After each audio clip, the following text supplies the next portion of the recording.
Well, welcome back, everyone. Day 3. This is for the recording here. Day 3 of the course on post-colonial eco-criticism. This is lecture 7. So the first lecture for today. And simply broadly titled Caribbean and African Anti-Colonial and National Voices. That covers a lot. But hopefully we'll get some specificity here as well.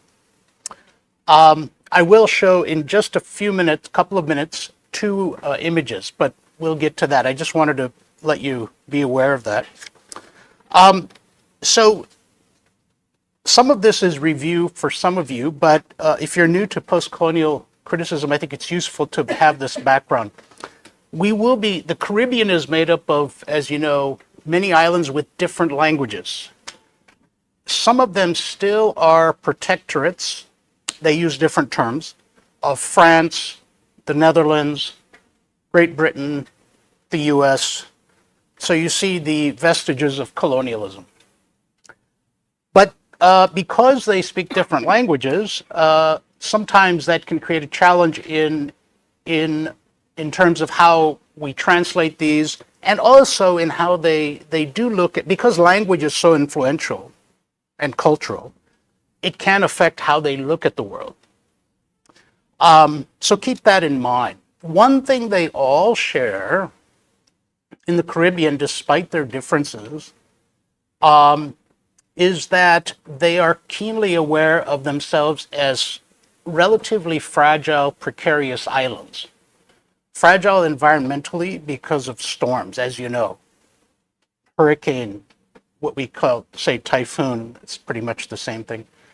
And they endure so much devastation. They also vary in how they are treated. Puerto Rico, which has come close to voting for independence once, is still treated as a second-class territory by the U.S., despite having a military base there, despite very influential Puerto Rican Americans, like Lin-Manuel Miranda in the arts, for example, and many writers. So the other fact is perhaps obvious that many of these Caribbean writers have either lived overseas or have gone back and forth between the home countries, as it were, and their own countries. So they also have a perspective of their fragile island in the world. So they have a global cosmopolitan perspective, if you remember that term. Some who stay in the islands then may criticize that, understandably. Nevertheless, I think they offer us an interesting perspective. So a group of scholars, intellectuals, and they were students at the time, from the island of Martinique, which is still not entirely independent. It is semi-autonomous from France. When they went to Paris to study on scholarships in the 1920s and 30s, Aimé Césaire, Frantz Fanon, later on the second generation, Edouard Glissant, they, with someone from West Africa named Léopold Senghor, who, so we don't have just the Caribbean, I should add. I'm focusing on the Caribbean momentarily. But they also had people from West Africa who became influential politicians.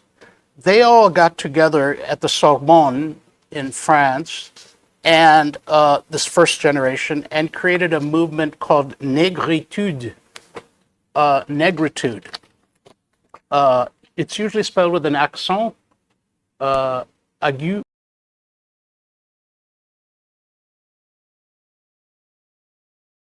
Many years later, but still. Basically, Negritude means blackness. So it was taking ownership of the racism, right? And saying, we're going to own it, and we're going, just like, say, Dalit is doing that. And same patterns in many parts of the world. In Africa, we'll talk about African American later, and the cross, fertilization.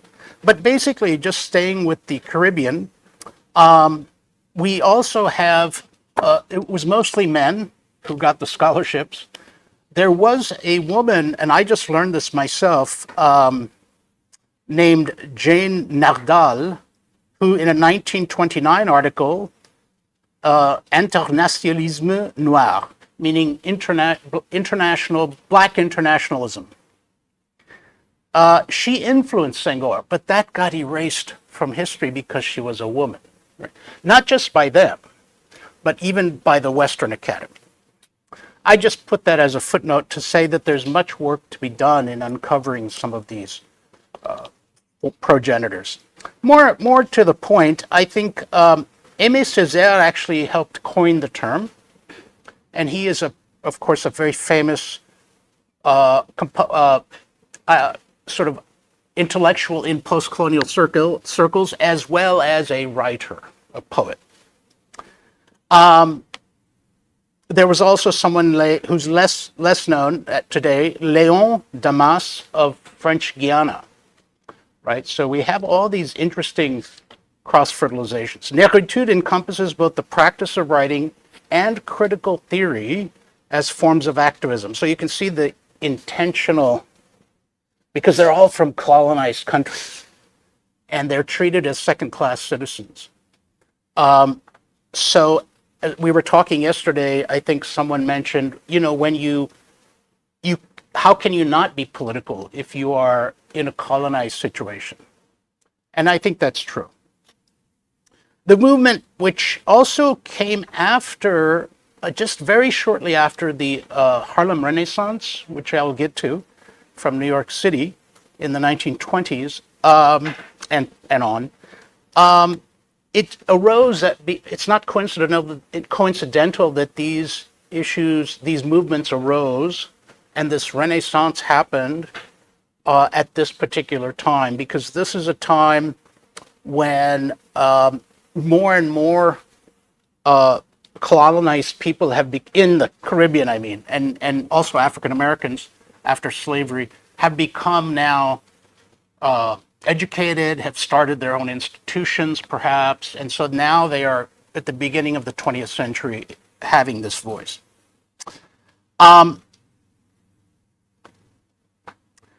There's been some criticism of Négritude. Actually was very powerful for a time, and then it was not as well known. When I was in graduate school 30 years ago, it was there, it was important as a historical fact, but it wasn't seen as current, right?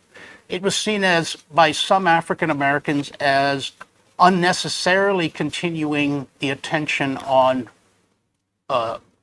race, on blackness, things like that.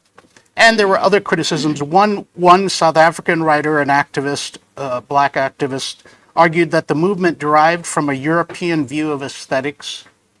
So we'll talk about that today. So some have argued for a more militant movement, right?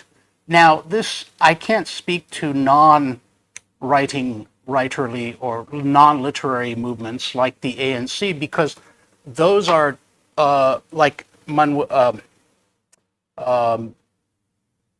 those are actually movements that were not self-consciously about the arts, if you will. So there are the militant aspects. So it's interesting when you combine militancy with writing. And yesterday we were talking about Frantz Fanon's The Wretched of the Earth, which I'll get to in a few minutes, saying that violence is unavoidable, right? So you do get these strains from writers and thinkers. The great Nigerian writers Chinua Achebe and Wole Soyinka have been the greatest critics of Négritude, because they argued, since Achebe died a few years ago, that it implies that black artists are defensive about their work, that they have something to prove. Now, I think, from all I've read, I think sometimes you have to be proactive and make a case for yourself, right? Strategic essentialism. You have to go out. But I think from their point of view, as slightly the next generation of writers, they felt it was no longer necessary. But that's only their view. What's interesting is negritude has been revived in just the last few years as a focus of academic study in new ways, right? And it, perhaps also revived in the wake of the Black Lives Matter movement in the US, a kind of global recognition of, in Europe as well. They've been later coming to account for their legacy. Just one couple more things about this negritude to give us an overview of where these specific writers are coming from that I assigned. A couple more things. There's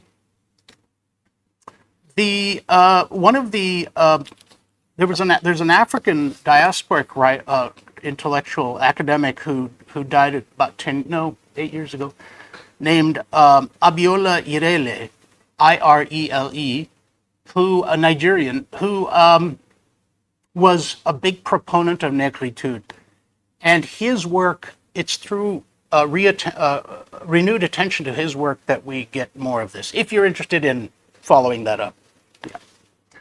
Yeah. So why Martinique also? Why the Caribbean? There are several reasons. The three writers and theorists whose works I'm focusing on and asked you to look at, or if you haven't afterwards, happen to all be from Martinique. That's not, I mean, we will look at writers from other parts of the Caribbean, but these are the ones who have informed post-colonial critique a great deal. It's interesting that they're from Martinique, right? Here's the term for, instead of protectorate, the French call it département, a department. Although France has since the 1940s responded to the call by a majority of the 350,000 people in Martinique for independence, by allowing more autonomy, it's still not independent. Tensions occasionally still arise. So we are still with this, right? If you look at the news, it doesn't make world news always because of their tiny islands, right? The media likes to talk about the big countries, right? But the tensions flared when a small proportion of the European settler population, there's only 5% any left of the European blood, but they've been there for generations. But that's an interesting dynamic, and they're economically better off. And generally, the 80% of those with African heritage, 80% on average, tend to be less better off. So these tensions flare up, obviously, right? Just in 2023. The island's government adopted a new flag with 3 colors, red, green, and black, that symbolize Pan-Africanism. Like, we're not letting go of this, right? So they're still fighting this battle. 10% of Martinique is of Indian descent, South Asian descent. We don't often hear about Mauritius, perhaps, and some other countries, or Guyana in South America, and Trinidad and Tobago, but perhaps not as much about Martinique. So, if I could show Ankita those 2 images, black and white. So these are just the first one. Thank you. Is a 1588 image engraving, which as a lithograph of a Spanish galleon, a type of ship, right, that has been shipwrecked. And the reason I could have chosen any number of images. That's because shipwreck is a big, an important motif for many Caribbean writers. Self-conscious motif, they use it as a metaphor. So Derek Walcott, who's from St. Lucia, who writes in English, won the Nobel Prize. His book of poetry called Omeros has many shipwreck themes. Of course, many other works of classic literature have shipwreck themes, Daniel Defoe. But this is, what I'm getting to is, this is different for the African diaspora who see shipwreck as a symbol, a metaphor of how they got there, right? They were brought by ships as slaves. And also, metaphorically, out of that wreckage of a shipwreck, you create something new. You survived. So the survivors of shipwreck. Oceans, the ocean and islands obviously are big motifs.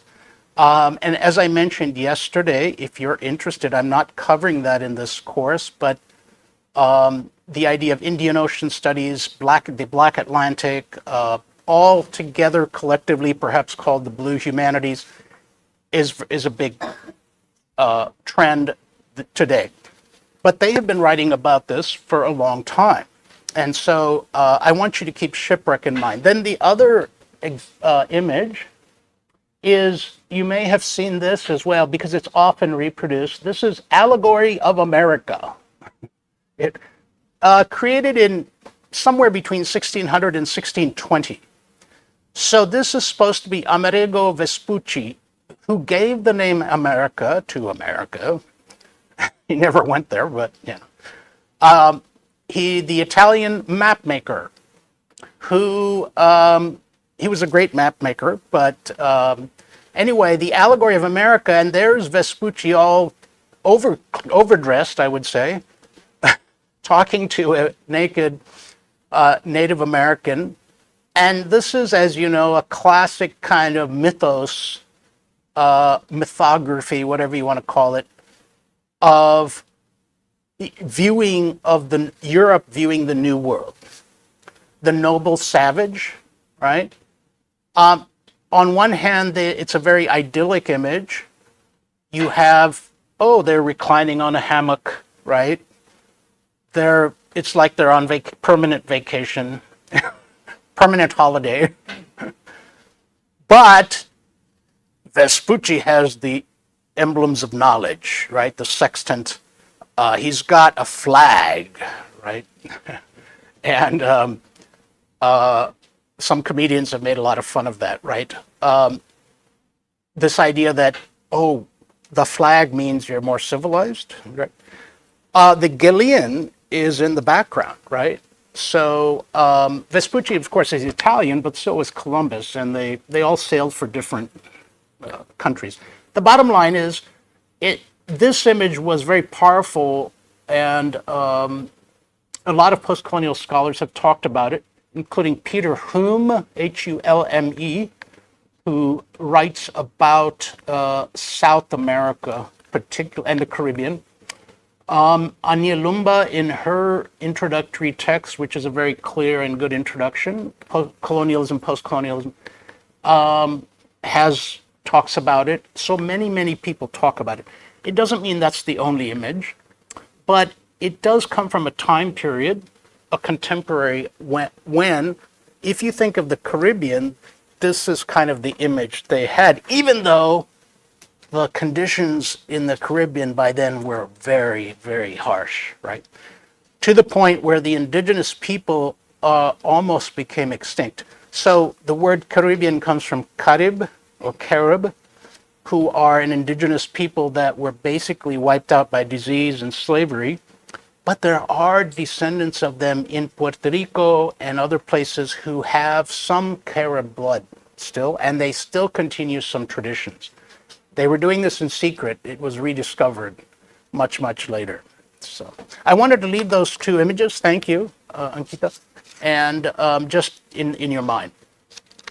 These are what, in a sense, Aimé Césaire and these writers are responding to, starting way back in the 1940s, right?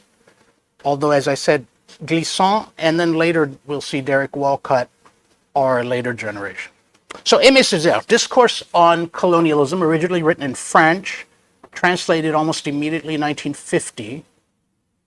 He was the elder statesman of Martinican independence. He also was a politician. And Lumba, in her introduction, observes that for many intellectuals and writers who were challenging colonial rule in the first half of the 20th century, Marxism was persuasive. So they tend to have Marxist impulses. They do criticize Marxism on one end, though, and that is it never, the original Marx, right? Marx himself, perhaps, never talks about race, right? So they bring that quotient in. And then later on, a criticism of Fanon and Césaire is they don't usually talk about women. So that's another thing.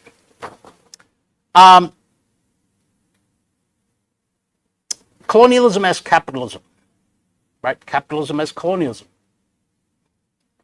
Interconnected.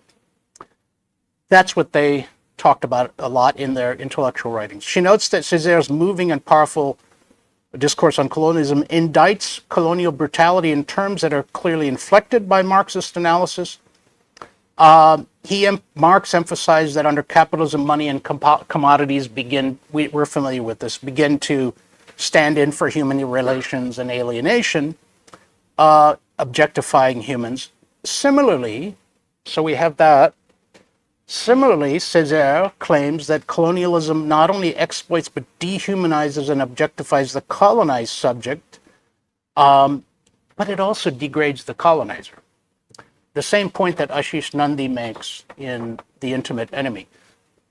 Not to the same degree, right? You can't equate them, but you are corrupting yourself in the process. And he has a famous term called thingification. That's the English translation, right? Basically, as dehumanized as you can get, just an object.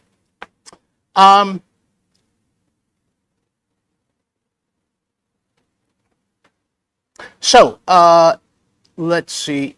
The other thing they did was not just attack and criticize Europe, but defend non-European traditions and civilizations. So it's not just a proactive attack. It is also at the same time trying to advocate for their own traditions. Now, it's challenging if your own tradition has already been creolized, one that's Creole. So that's the same challenge that African Americans have faced. With what ideas do I identify? How do I see myself? That sort of thing. But language is a key, and so language, for example, for all of them spoke Creole in their home. Many, I don't know if all, but most of them, which is a pidgin, language, whatever linguists would call it. So a Creole language, a mix of French and other dialects. Some of the words coming from Africa still. At the same time, though, these were the educated few at the time. They wrote in French, right?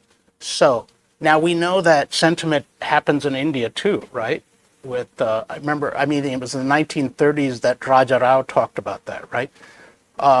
Why do I write in English? So we can talk more about that if you're interested. A key feature of their work is that they push the analysis of colonialism into the realm of the psychology, and the subjectivity of colonized people. So that's another thing, that although Marx did a great service of making words like alienation important, right? He was not a psychologist, though there are a lot of implications there.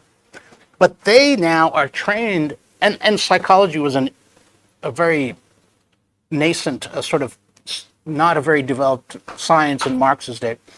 They, however, take that and go. So Fanon was a psychiatrist trained at the Sorbonne. So we'll talk about that. For example, in Black Skin, White Masks, he defines colonized people as not simply those whose labor had been appropriated, but those, quote unquote, in whose soul an inferiority complex had been created by the death and burial of its local cultural originality, right? We're familiar with this perhaps, but in the 1950s, he wrote this in the late 1950s or thereabouts, pretty radical stuff. And he also garnered a preface or introduction, I can't remember what it was, by Jean-Paul Sartre. Sartre, the famous philosopher. I'll just read a couple of excerpts from a discourse on colonialism. This one is from 1972 translation by Joan Pinkham. First, we must study how colonization works to decivilize the colonizer, to brutalize him in the true sense of the word, to degrade him, to awaken him to buried instincts, to covetousness, violence, race hatred, and moral relativism. You can see he's a writer, right? He's rhetorical. I would love to read this in French, but that's fun. And we must show that each time a head is cut off or an eye put out in Vietnam and in France, by the way, this is before it was already bad because the French were colonizing Vietnam. Indochine, they called it. And, they got infamously defeated there. So that's what he's referring to. Every time the head is cut off or an eye put out, they accept the fact each time a little girl is raped, and in France they accept the fact each time a Madagascan is tortured, and in France they accept the fact. Each time that happens and they accept the fact, civilization acquires another dead weight, a universal regression takes place, a gangrene sets in, a center of infection begins to spread. And that at the end of all these treaties that have been violated, all these lies that have been propagated, all these punitive expeditions that have been tolerated, all these prisoners who have been tied up and interrogated, all these patriots who have been tortured, at the end of all the racial pride has been encouraged, all the boastfulness that has been displayed, a poison has been instilled into the veins of Europe. And slowly but surely the continent proceeds towards savagery.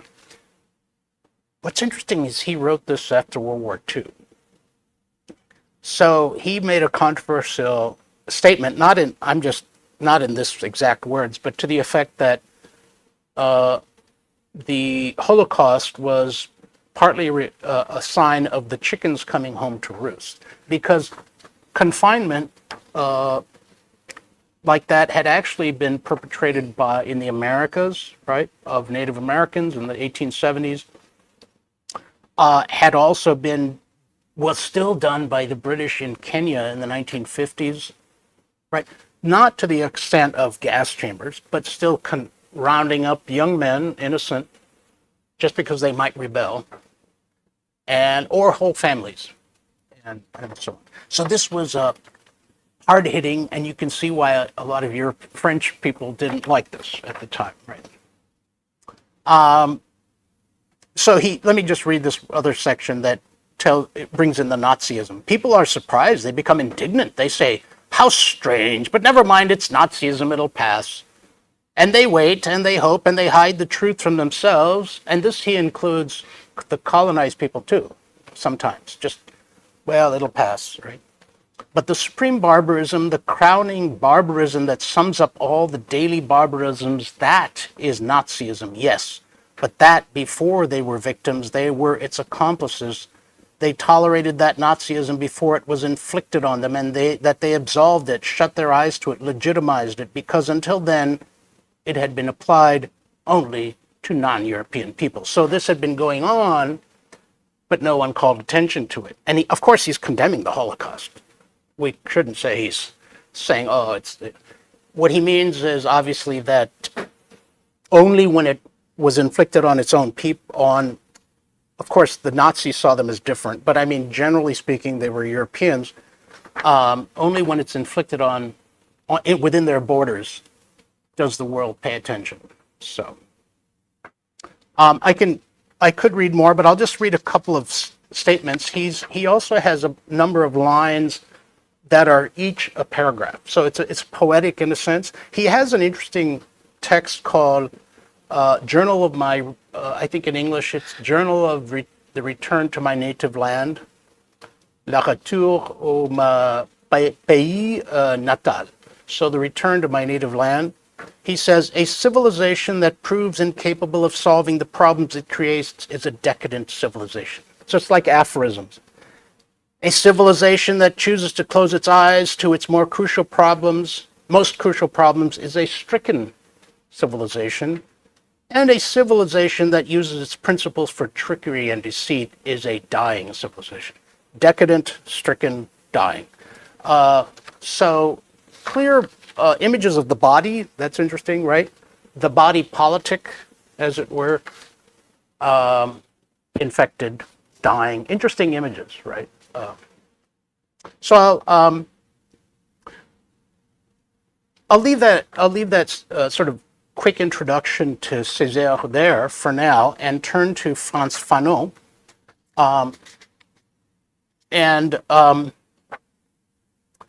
He wrote The Wretched of the Earth in 1961, but as I said, he had already written Black Skin, White Mask, which was both actually books came out of his experience treating the victims on the Algerian side of the Algerian Civil War against France. Because he was a psychiatrist, so he was treating what we now call post-traumatic stress disorder. And he could see that already, he was amazingly, perceptive. Already you're traumatized from colonialism. Now, if you go into battle, that's a separate kind. It has its own trauma. So all these layers are what he was faced with, if you're interested in that. Like Césaire, he was, as I said, educated at the Sorbonne as a psychiatrist.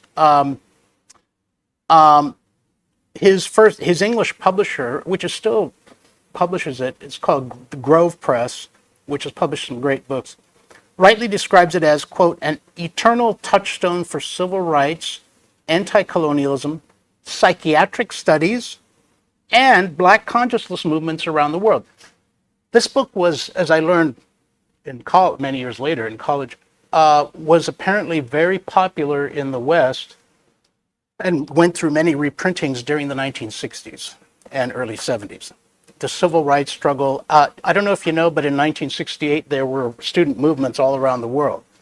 Paris, Mexico, where they killed many, the US to some degree, and different parts of the world. So this was kind of the generation awakening who had been born during World War II or right after it, and didn't like what they saw. So this was the book that they all read. He took the title, I thought this was interesting, he took the title of the book from an 1871 French Marxist anthem. Now, the anthem is famous. It's called the Internationale, the International, whose first stanza in English is this. And this is an old-fashioned translation that's still used. Arise, ye prisoners of starvation, arise, ye wretched of the earth, for justice thunders condemnation, a better world's in birth. No more traditions chains shall bind us, arise, ye slaves, no more in thrall. The earth shall rise on new foundations. We have been naught, we shall be all. But written not with an eye to non-Europeans, right?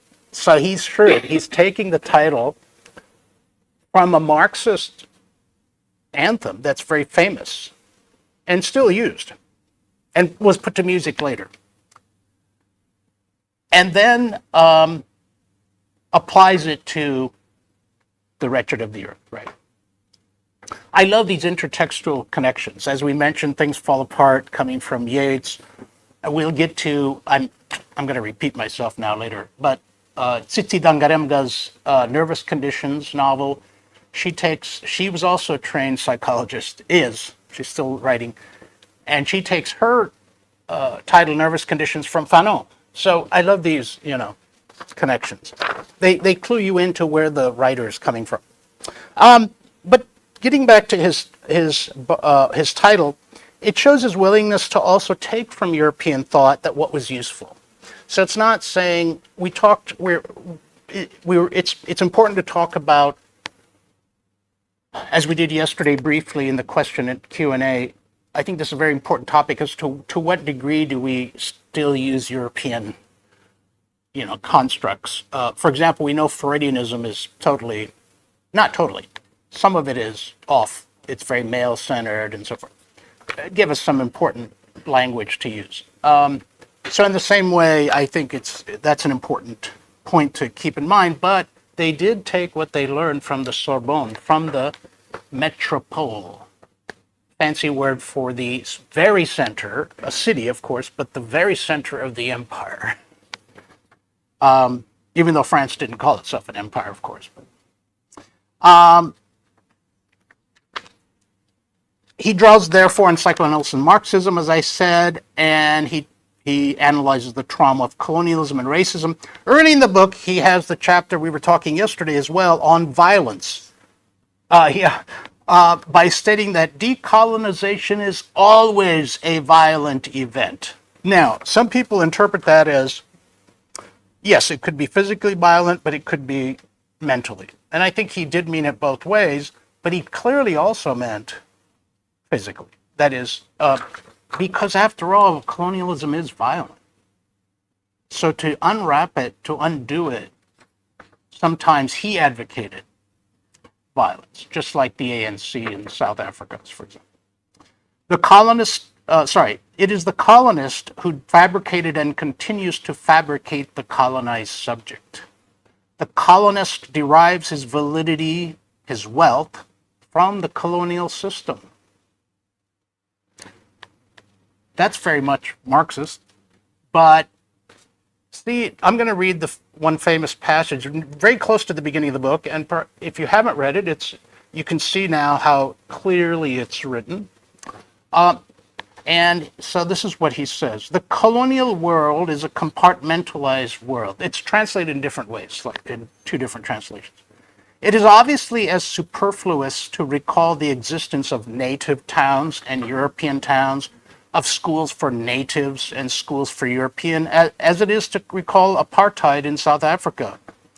Yet if we penetrate inside this compartmentalization, we shall at least bring to light some of its key aspects. Oh, am I talking loud enough?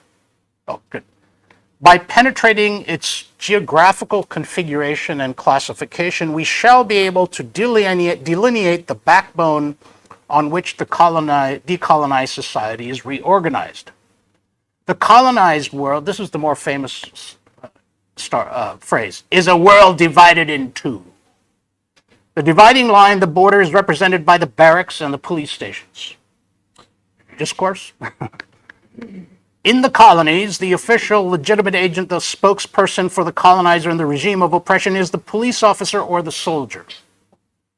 In capitalist societies, education, whether secular or religious, the teaching of moral reflexes handed down from father to son, interesting gender, the exemplary integrity of workers decorated after 50 years of loyal and faithful service, the fostering of love for harmony and wisdom, those aesthetic forms of respect for the status quo instill in the exploited a mood of submission and inhibition which considerably eases the tasks of the agents of law and order. In capitalist countries, a multitude of sermonizers, counselors, and confusion mongers, agents provocateurs is the French term, agents who provoke.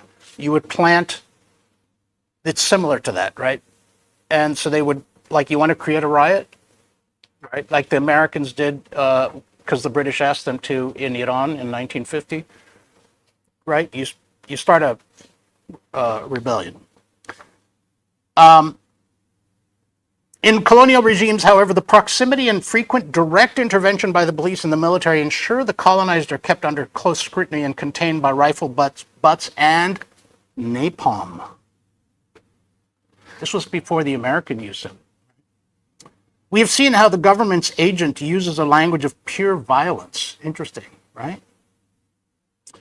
The agent does not alleviate oppression or mask domination. He displays and demonstrates them with the clear conscience of the law enforcer and brings violence into the homes and minds of the colonized subject. That's pretty powerful, right? Long paragraph, powerful. Also good if you were going to teach it to younger students.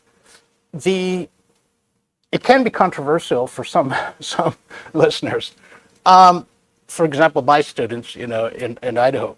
But once you talk about the fact you draw the analogy between this and other kinds of oppression, right? That they're familiar with, that students are familiar with, or we are. I always say that's how we make those bridges to make it matter. Otherwise, it's sort of abstract. This happened a long time ago, but no, it still happens, right? So, I was going to say something else. Yeah. So the other thing is the idea of uniforms and ritual. When you ritualize things, it's a healthy thing. We're human animals. We need ritual. I'm not an anthropologist, but that's I'll say that, and that's true, right? We need ritual, but you can use it to bad ends, like the Nazis did, right? Or the colonial regimes did. So you can make people. It's fascinating to study this psychologically. To say ordinary people can do bad things, right? Anyone heard of the Stanford prison experiment? Yes. What's that? Yeah.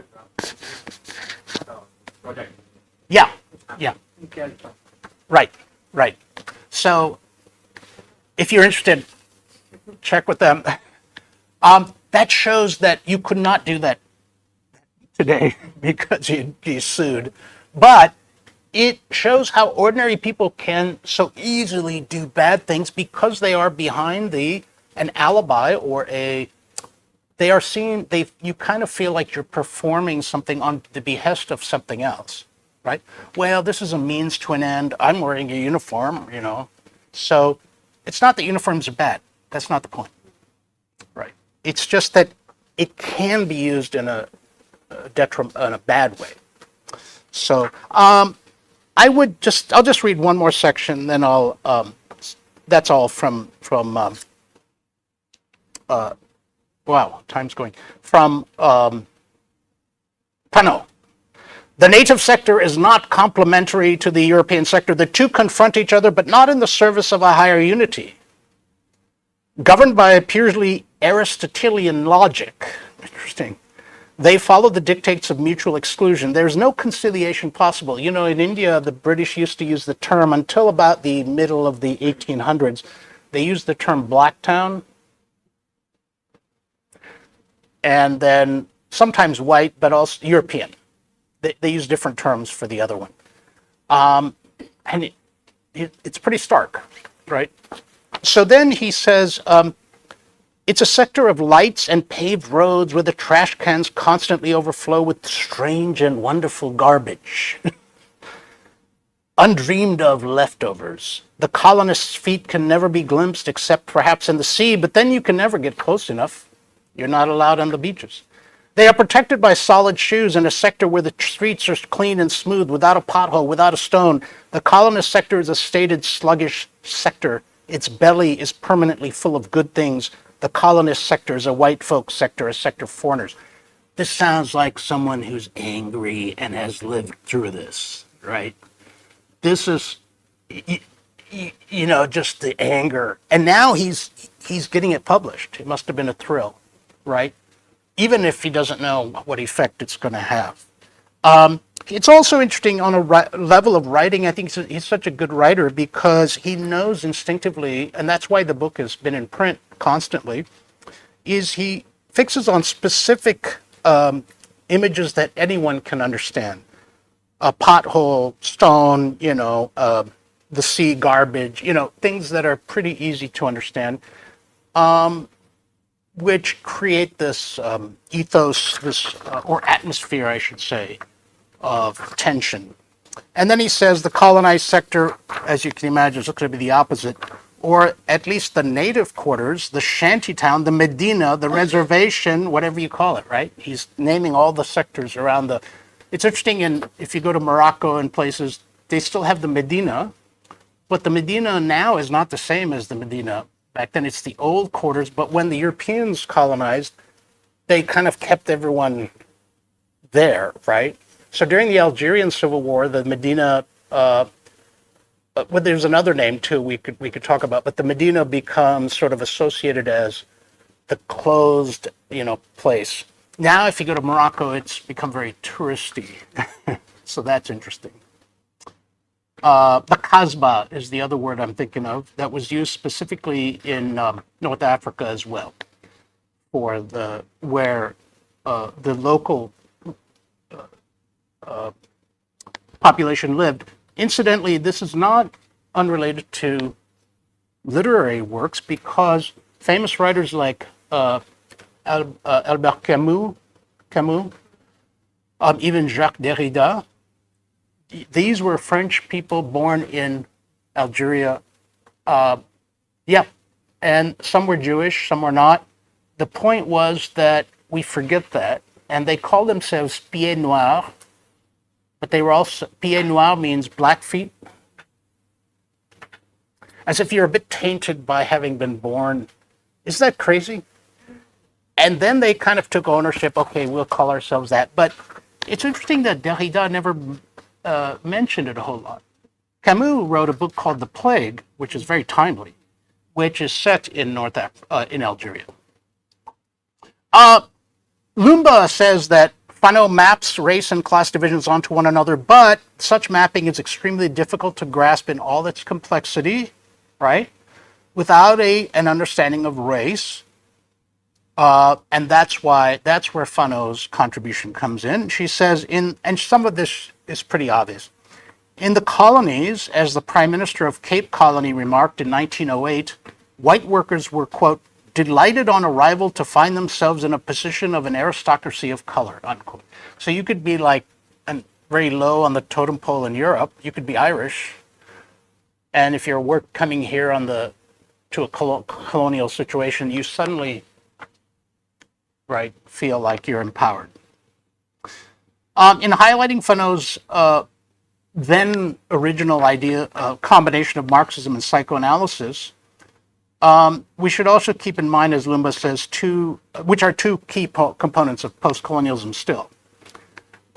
There's another one, which is, of course, feminism. As I mentioned, that these writers did not mention that, right? Sexuality. They were using it as if a matter of course. The black man, this is how Fanon talks about it. But I think we have, of course, first the French feminists, if you're interested, Julia Kristeva, who talks about the abject, and Hélène Cixous, who's a writer, creative writer as well, but also then slightly younger generation of Gayatri Spivak and Rajeshwari Sundarajan, who have imbibed some of these ideas. I'm just mentioning a couple of names, right? Who read Fanon, Césaire, and these writers, sometimes in the original, as Spivak does in French. So let me say this. Why do I mention some of those writers? Because some of them are associated with the as you know, the literary criticism called deconstruction. And in a way, they provided, arguably, along with some other thinkers, and these are non-Europeans, right? So they, in a way, provided the tools, critical tools, with which to expose and then deconstruct colonial discourse. And so we should remember that. I think I lost my... Yeah. Oh, now we turn to Edouard Glissant, and I hope I'm on the right track. Yes. We still have lots to talk about. We have 3 hours, right, for the first lecture? No. So I'm just joking, just seeing if you're awake. But if we look at Edouard Glissant, who, as I said, he was still writing in the 2000s. I don't know what the latest is, but so he's a younger generation. And he writes in French, right, as do the others. Rob Nixon has argued about 20 years ago in an essay which I've cited called Environmentalism and Postcolonialism, which was one of the early essays in this field, that we need a transnational ethics of place that recognizes the need for people to sustain their ties to particular landscapes while also recognizing, so you have your own landscape particular, but also recognizing the effects of people's displacement as a result of colonialism. So diaspora, right? Home. They are always in imagined and written about in light of one another. It's interesting how often, by the way, I hadn't written this down, but how often nationalism has been crystallized or seen clearly by writers and thinkers in exile. You know? And why, even if they're not nationalists, why do they leave? Like, of course, we know Gandhi and Dada Nauroji and others in London. That's where Gandhi hears a lecture, ironically. Oh, you know. But we also have writers like James Joyce and many others who leave their island countries, right? Island is important here, and have a love-hate relationship with it. So I just thought that was interesting. Glissant, George Handley, who's written about, he teaches not far from where I live, who's written about Glissant's writings, argues that Glissant has, this is a quote, perhaps better than any other recent theorist, conceptualized space in relation to colonial history in a way that serves to harmonize the aims of post-colonialism and eco-criticism. So Glissant's a name you'll hear a lot of more and more for his thinking. His poetry, to be honest, is a bit, I find it a bit obscure, a bit obtuse, perhaps. I mean, it's challenging. It's written in French, so I can't judge, perhaps. But I think his essays are more eloquent. Handley cites post-colonial eco-critic Elizabeth Dulafrey, her point that Glissant's understanding of diaspora offers a method of reading power relations through narratives of place and displacement. Another scholar, Sarah Castile, sees writers like Glissant as crafting this is an interesting term, a critical pastoralism. I know this becomes a lot of terminology, but I am going to give you snippets in the next lecture from their writings. A critical pastoralism in which nature is apprehended or understood simultaneously through the lenses of aesthetics and history. So remember we talked about Bankim Chandra as, on the one hand, having specific trees in mind and flora, and so, but on the same time, having an aesthetic or poetic, let's just say poetic sensibility. And I think we all understand that. We're in the literary community. But I think it's sort of similar to this that she's saying, but also that profound understanding of history and the importance of history. I like Handley's summarizing of Glissant's works, citing other scholars. So I'm just going to read this.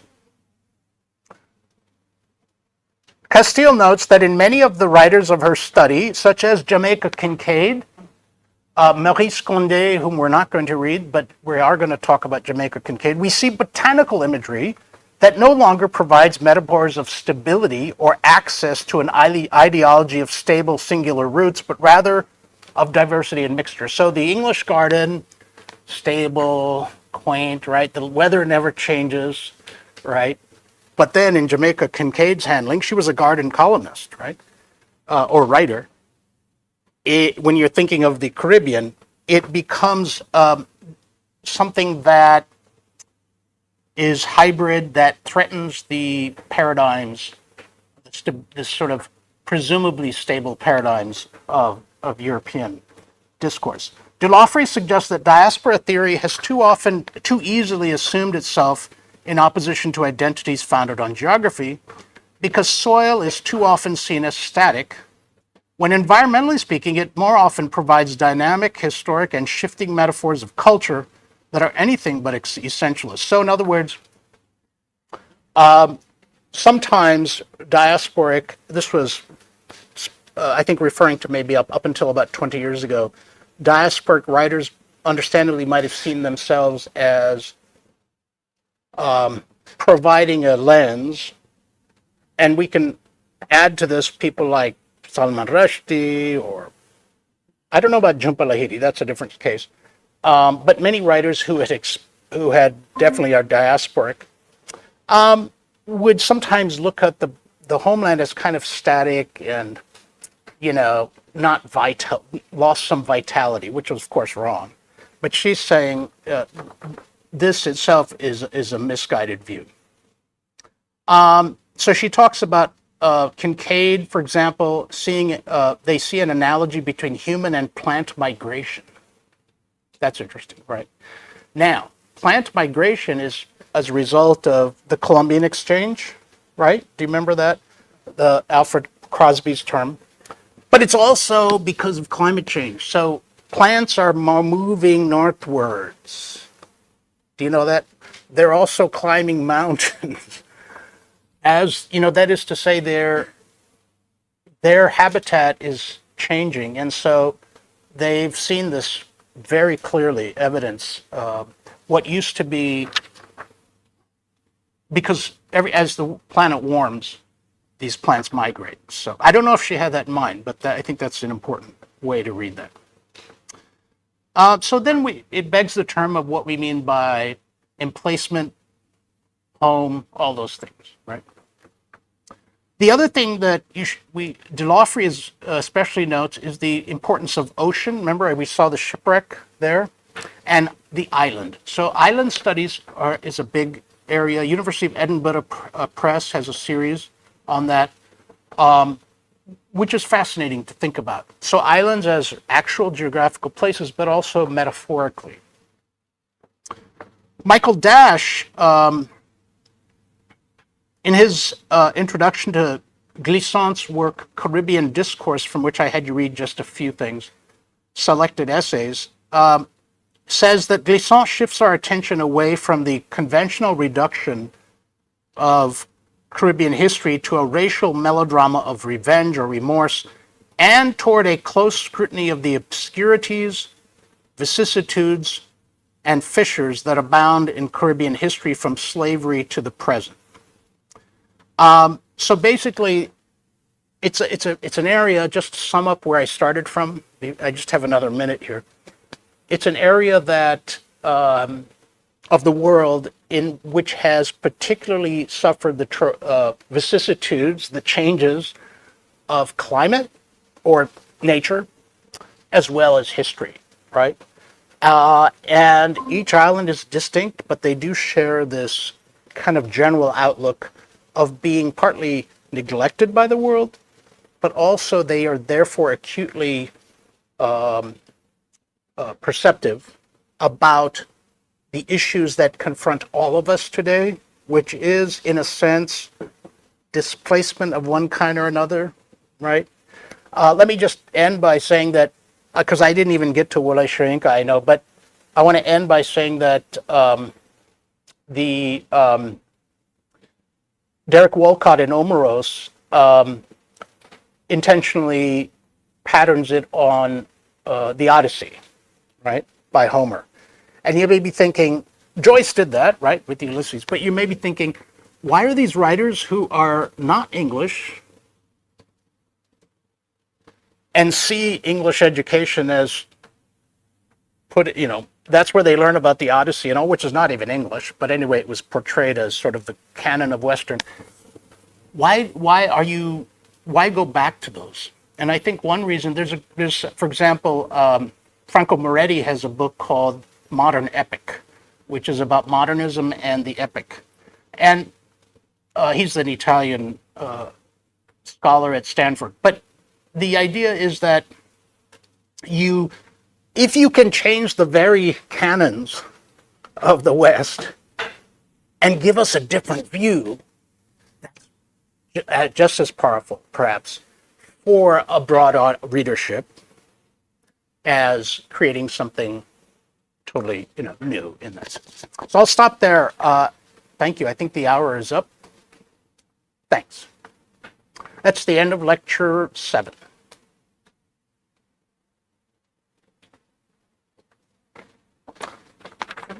Some problem with the camera in the end, so maybe I'll request you to repeat the lines after some time. Okay. Just Which lines? Just last part. Okay. So just let it be. They're still working on it. Okay. Once it's corrected, then we can do it. Okay. Okay. So the live streaming went correctly, went fine, but the recording. Okay. Okay. Sure.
Welcome back, everyone. We will start with lecture 8, the second lecture for today, which is day 3. And I was just finishing at the end of the last hour. I was going a bit slowly through my notes, so I will very briefly mention some of the writers and points that I did not have time for in the lecture 7, which is, I'll just mention very briefly Wole Soyinka's theses or argument, Ngugi's Decolonizing the Mind, Chinua Achebe. I think I will go past because he's much more well known, but mention also Adichie's briefly her essay, because we do have to get on to the main parts of lecture 8, which is simply called Caribbean Literature, very broadly. And this was where we will look directly at some of their writings. I was just wanted to highlight a couple of points that I think are important. As Michael Dash puts it in his introduction to Glissant's Caribbean Discourse, I think he makes a good observation by saying that Glissant, and this could speak for many of the writers, Glissant departs from the earlier Caribbean fixation with this idea of prelapsarian innocence, an origin before the fall of the New World. Remember yesterday I was talking about that idea, which is very biblical, about the fall, and we saw in Vespucci that's still the vestiges of that idea of the sort of noble savage living in a paradise, right? So he moves on from that, and he's not the only one, but he moves on from that, and he instead emphasizes formlessness, latency, mutation. So creolization, hybridity, whatever you want to call it, mutation, both botanically and in culturally. And so that's one thing. The other thing is related to that is the use of Creole. It is, remember that these writers, it is their mother tongue, these Caribbean writers, and the language of intimacy and friendship, but French was seen as the language of empowerment. So Michael Dash says it's natural that they turn to French. And so if you, for example, looked at, and these are in my notes that I will later post, Glissant's comments, for example, in his essays on flowers. He says the flowers that grow today are cultivated for export. Sculptured, spotless, striking in precision and quality, but they are heavy also, full, lasting. You can keep them for 2 weeks in a vase. And then he goes on and names them, right? The heliconia and so forth, the king of kings or the red ginger lily, but they have no fragrance. So now that is metaphorical as well as literal. So this commodification of botany. For example, when I visited a friend in Colombia, South America, and even though that's a very different context, tulips and roses, especially roses, huge export there. And I saw these vast areas, orchards, rose gardens. He also has an interest, if you're interested, he in his journal, which I asked you to read, he writes down different signs, actual signs he saw when he visited. He had gone abroad to France, and then he comes back, and this is in the 1970s. So he says, for example, an advertisement for a brand of paint. What is good for Europe is good for the French Caribbean. That's for paint. Right? Or another one, it is forbidden to speak Creole in class or on the playground. So this idea of being forbidden is common still in many parts of the world. And so on. And then the other thing I wanted to mention was Wole Soyinka. If you're interested, I'm not an expert on Soyinka, but he's got it's rather dense work called Myth, Literature, and the African World from the 1980s, I believe. It's his main work of criticism. But I thought I'd just mention two statements. One is that the significance of Ogun, a god. So he mixes myth with a kind of modern critique. That's what I wanted to convey. So he mentions Ogun is a personal and psychological as well as communal and religious deity. And if you read works by him like Death and the King's Horseman, for example, it's brilliant plays that get to the complexities and tensions of the conflict that arises when the European colonizers come and in his case, the Yoruba Nigerians confront them, similar to what Achebe does. And then he also, we might say that he says this interesting thing, Bruce King, comments, the scholar, that a decentering of an alien vision involves a necessary part of authentic modernization. Interesting statement. So back to the same problem of being modern, but not in the way that the European is modern. So I'll leave it at that. Finally, the last thing I want to mention is Ngugi's Decolonizing the Mind. There's also Barrel of a Pen, 1983, Decolonizing the Mind, 1986. They're not long, easy to read. Remember, he's a novelist, not a poet, but he has written these important essays. And I'm just singling out basically one of them. Language as culture is the collective memory bank of a people's experience in history. Interesting statement, right? And then Lumba, I would just add in closing, Ania Lumba says that Ngugi casts a division between writers who were part of those who wrote in indigenous languages we talked about, right? He advocated writing in Gikuyu. Achebe disappeared.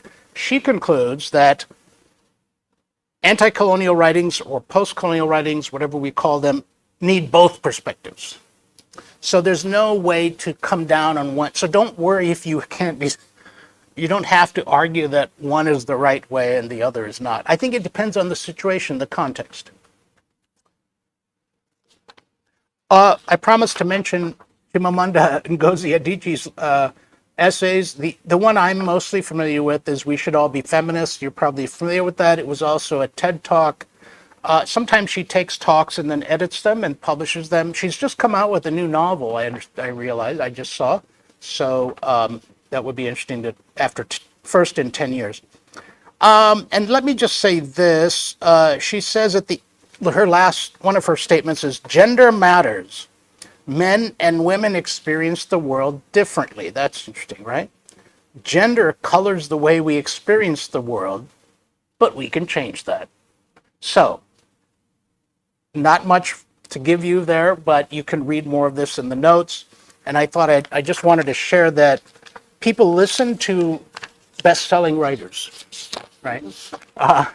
And she is a great writer. And if you have a platform, it's important to use it in a productive way. Lecture 8, as I said, is Caribbean literature. So here I'm going to read some poems by Glissant, which, as I said, can be a bit, even in French, they're a bit elusive as well as allusive. They allude to things that I'm not quite sure about sometimes, and they're slippery. So, for example, he says in a poem, he writes them in French. So I have the original French for one of them, which I won't read, but it's called Vertige des temps froids, cold weather vertigo. Here's a guy from a tropical island, right? So he'll play on that. So climate, right? And that's why I thought this poem was interesting. He says, ashes, thickets, your days are abandoned into infinity. Your lies, like finery, are tears enlivening a mirror. Shallow mirror and high tower, water of death imprisoned in no ocean except the plowing of furrowed fever and clay. Weep that my space may bind space upon you more completely than any ocean can bind an exile. My fevers furrow thickets dead to such lies, ashes still, and more than infinite clay. I will leave you to interpret that. I've thought about that a lot and how to interpret it. What I want to call attention to mainly are the words he uses. I think I would have to be, I think it would leave it to the people who know French as perfectly, right, to interpret this. But notice he mentions space, and his theory, his ideas on spatiality are really important. He also mentions exile, the word ocean, clay. So he comes back again and again to, that's another way to read some writers, is to say, what words are they using? Has anyone done a cloud map? A word map. A word cloud. Finally, my brain got there. A word cloud is to then you can feed it into these apps, and it's interesting because sometimes some will do emphasize. It'll show, some will give you all the words, but some will emphasize in bold, in big letters, the word that is repeated. And I think that's interesting to see what's repeated there. That's just one way to do that. He has another one called cities. And again, I'm looking at the words. This is very short. On the wool of noise, some object of silence, but so immense. The issue is love, it's turning towards solicitous shop windows. Who stops? Who gazes? Here thought arranges the display of rags, and charm lingers on and on. There, giant cats scratch the earth, the steel of silence, and faith with no object. A couple of points as I see it. Giant cats scratching the earth, the steel of silence, a kind of sterile environment that's alienating. And I think cities he sees as rather alienating. But the other way to read this is, I like to do these correspondences, is to look at other poets' readings of cities and compare and contrast that. For example, if you look at in the 1860s, Charles Baudelaire, Les Fleurs du Mal, right? The flowers of evil, and he talks about cities, unreal city. So that link is there. I think a lot of writers are consciously intertextual. If you're interested, this is a footnote. Baudelaire also sometimes has Edgar Allan Poe in mind. That's another story, because he translated Poe. More importantly, I think Glissant sees himself, as does Aimé Césaire, as part of a lineage of French literature, right? So they're not casting all that literature away. They're saying we're adding something new, and therefore we can change that canon. So I think they're self-consciously adding, just as Derek Walcott adds to the English canon, right? We come now to Merle Hodge and her interesting novel that I've taught a couple of times, Crick Crack Monkey, which comes from a children's game. If you read this novel, it's really fascinating to see its wordplay from a child's eye point of view and compare it to what Arundhati Roy does in The God of Small Things, because it's the very similar kind of way in which children psychologically respond to language, right? And I think very well done. So that's a fascinating way to look at it. However, what's interesting is that now we come to Trinidad and Tobago, which is, as we know, English speaking mostly. And though they're right across from Venezuela, so there's a lot of interaction with Spanish, but most of the speakers are English. We also have pop stars like, who's the singer? She was born in Trinidad and Tobago. Now my brain is a blank. So pop singer, she's a rapper in America. Anyway, I'll think of her. Who? GIAN.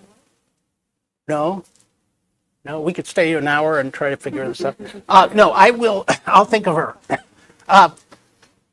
It's right on the, oh, I hate that. So she is proud of her Indian heritage, but doesn't talk about it a lot. So when you'll know her name when I mention it.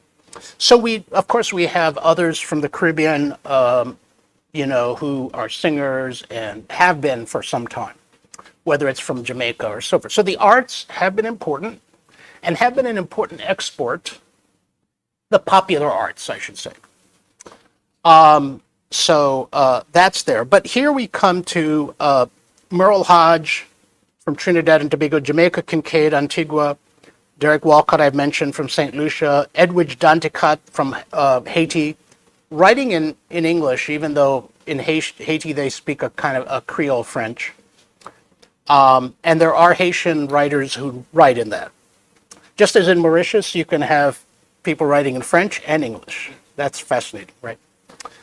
So I think a couple of, one point to keep in mind is and I'm dropping a couple of well-known terms from post-colonial once now and again, is the word hegemony, which is a good Greek word. The root of it is Greek, and the famous Marxist theorist Antonio Gramsci talks about it, who gave us the word subaltern, which he took from the British Army. So hegemony is the power of the ruling class to convince other classes that their interests are in the interest of all. That's classic colonialism, right? That's another way to read it. Often not only through economic and political control, but mainly through English education and media. And that's what Glissant is picking up and these writers are perceiving, as Indians did in the 19th century, right? Because already we forget that mass media started in the 19th century. So I wanted to mention that. So, Crick Crack Monkey. I mentioned, the other thing is I said, I think at some point, yes, the broad term for today's lecture is African and Caribbean post-colonial environmental literatures. Caliban writes back, and I've mentioned the name Caliban as the figure from The Tempest. And I want to just remind us of that. Tempest can be read as an allegory of conquest, right? In fact, that was one of the first canonical works that was about 35 years ago read by post-colonial scholars. If you're talking about canonical, reread, reinterpreted. And if you see, it works brilliantly for the Caribbean. So I mentioned shipwreck. The figure is Caliban, who learns the language better than the master and talks back. And I think they see it as a reflection of their own circumstance. So if we look at Crick Crack Monkey more specifically, the specific challenge that the narrator is T-E-E. Has anyone read this? How many read this? No, it's not taught a lot, but it's it's a short novel written in 1970 in English by a writer who's still alive. She was a professor as well at the University of West Indies. The narrator, it's set in the early 1950s when Trinidad and Tobago was still colonized. It's similar to Nigeria, which became independent in 1960. It's around then that Trinidad becomes independent. So race is a big part of this, as is the mimicry. So we haven't talked about colonial mimicry, which is a mainstay in post-colonial studies, and I think you all know about Homi Bhabha's idea, where you mimic the colonizer who sometimes wants to have a certain number of people mimic them, but then sometimes the mimicry can turn to mockery. One thing to keep in mind in colonialism is that, and George Orwell writes this eloquently in some of his essays, like Shooting an Elephant, is that you never know when that mockery might happen, or you never know when there might be a rebellion. So they're always like, so they make compounds, they put walls up, right? Now, sadly, we still live in walled environments a lot, but for other reasons, right? T is the struggle she faces are not identical to those faced by. Every situation is different, right? So I want to emphasize that. I don't want to say that everything is the same. Nonetheless, they do have the broad experience of being made to feel culturally inferior, as Cesar and Fano have noted. And the colonial motherland, it's always like, who's going abroad, right? Who's lucky enough to go to New York? And by this time, America, post-World War II, rather than England, had become kind of the place to go for the Caribbean islanders. Trinidad and Tobago, originally, by the way, I should give a backdrop. I don't do that enough. Had indigenous Arawak and Carib peoples, as I mentioned. And the reason it's called Trinidad is because Columbus called one of those two main islands La Isla de la Trinidad, or Island of the Holy Trinity. So that's why. Tobago is a more, I think there's some debate on where that comes from, but it's probably a local Carib or Arawak word.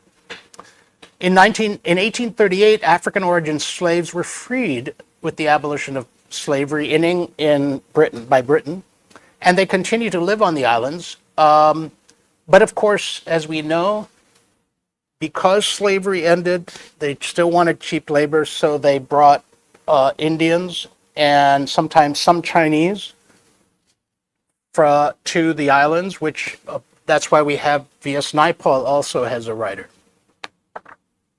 Finally, in 1962, I was 2 years wrong, the Twin Islands gained independence. And by the way, his first prime minister was Eric Williams, who was a scholar and who was one of the first to talk about how slavery in the plantation, I want to keep that in mind, enabled these Western powers to gain a lot of wealth. So economics, he was an economic historian. So I just wanted to mention that. We have three images that are, and I don't know if, Ankita, you have those three images, the other three, thanks. The colored ones, yeah, it's just a simple illustration, but.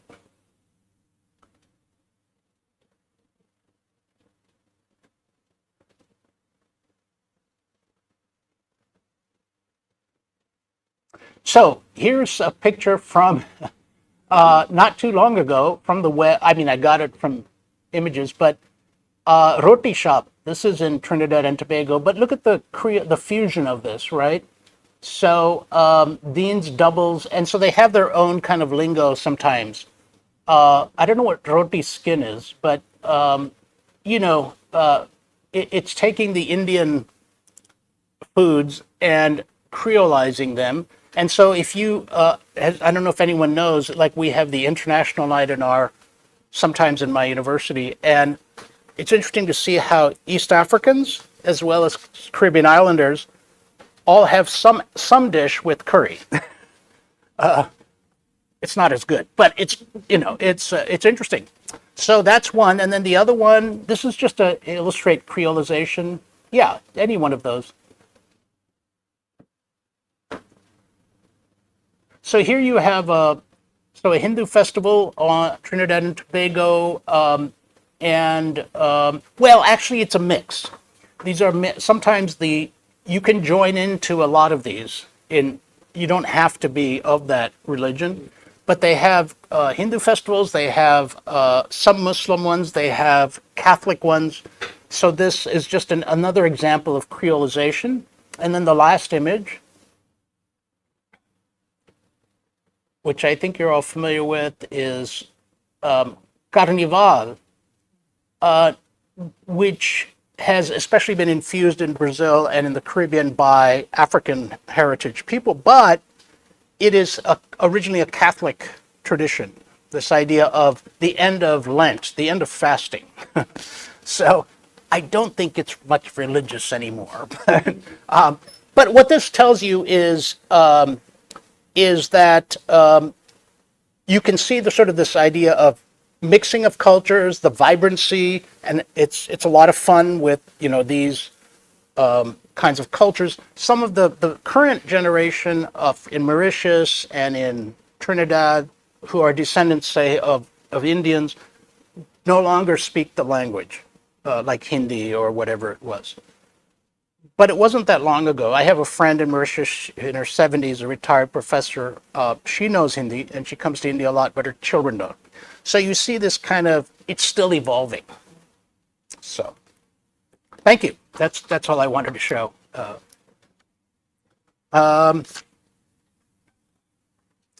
Let's see.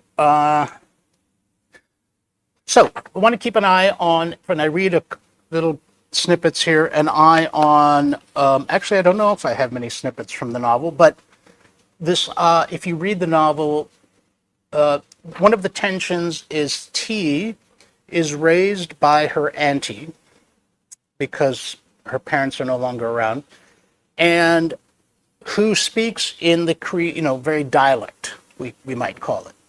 It's very understandable, and Hodge does a beautiful way of rendering it because I think that's her background. But at some point, there's a legal battle between another aunt who is called Aunt Beatrice, who is very anglicized, who wants to keep T and form her into her own image. She doesn't really, it's not like she cares for T that much. She wants her to be just like that, the mimicry aspect. And there's a lot of humor here, but there's a lot of poignancy. So T grows up confused, right? The access to power, as you know, especially in the 1950s, still a colonial period, is through English. But then there's a lot of images of English education. So that's another key theme in a lot of these novels, whether it's Nervous Conditions or Merle High or this one. And also, if you look at it in a certain way, Arundhati Roy's God of Small Things, many, many novels which deal with education, it makes sense, right? So how language gets distorted, or how you're not, your own language, mother tongue, is treated as lesser, is denigrated. We know this story, and we know that things are changing for good. But as I said, even how many works are you going to find that are written in Creole or Pidgin? Not many. When Ken Saro-Wiwa wrote Soza Boy in Pidgin, that was the only work he wrote that way, right? Some consider it his best novel, but it's hard to write to change that. Hodge focuses on characters inspired by her own African Trinidadian community, but there are some Indian named characters who are friends of them. So it's also a culture that mixes, but also some members of the same community may look down on other members, right? It's sort of this. So in the U.S., there's a term called colorism, right? So it's a sensitive topic even among African Americans, but the fairer you are, the better the more privileges you're seen to have, and so on, even within the same family. And there are a lot of books, novels, and TV shows about this. So sadly, that's still with us. That happens here. T is a little fairer, and so she's seen, but she's also smart. That's the key thing. It's semi-autobiographical. So I think Merle Hodge, she went on to become a professor, right? So she has to learn this formal English. The other aspect I want to keep in mind is, and I've said this before, but when you have these a child's eye point of view tends to be very popular for post-colonial writing, especially by women writers, I would say. So what we have is a kind of fictional conceit whereby the formal presentation, the formal narration, is understood to be the adult version of that child if it's told in the first person, recollecting it, right? So there's a gap here where we then we infer that this child has then become educated. And here comes the question that the paradox we talked about yesterday, which is also the question that Spivak asked about the subaltern. If you then become enculturated in the language of the dominant class, can you really recollect your, sort of childhood innocence accurately? That is to say, or can you render a novel if you're an author, or accurately, or will it all become a reflection of the biases of that dominant culture? You can only do your best, but it's just really surprising how many novels there are like this, right? There's Ice Candy Man, also called Cracking India. There's, Nervous Conditions, and so on and so forth. So that conceit is a gap that we know has happened, but is not talked about directly. The other, I've mentioned race and colorism. The other, education, of course. The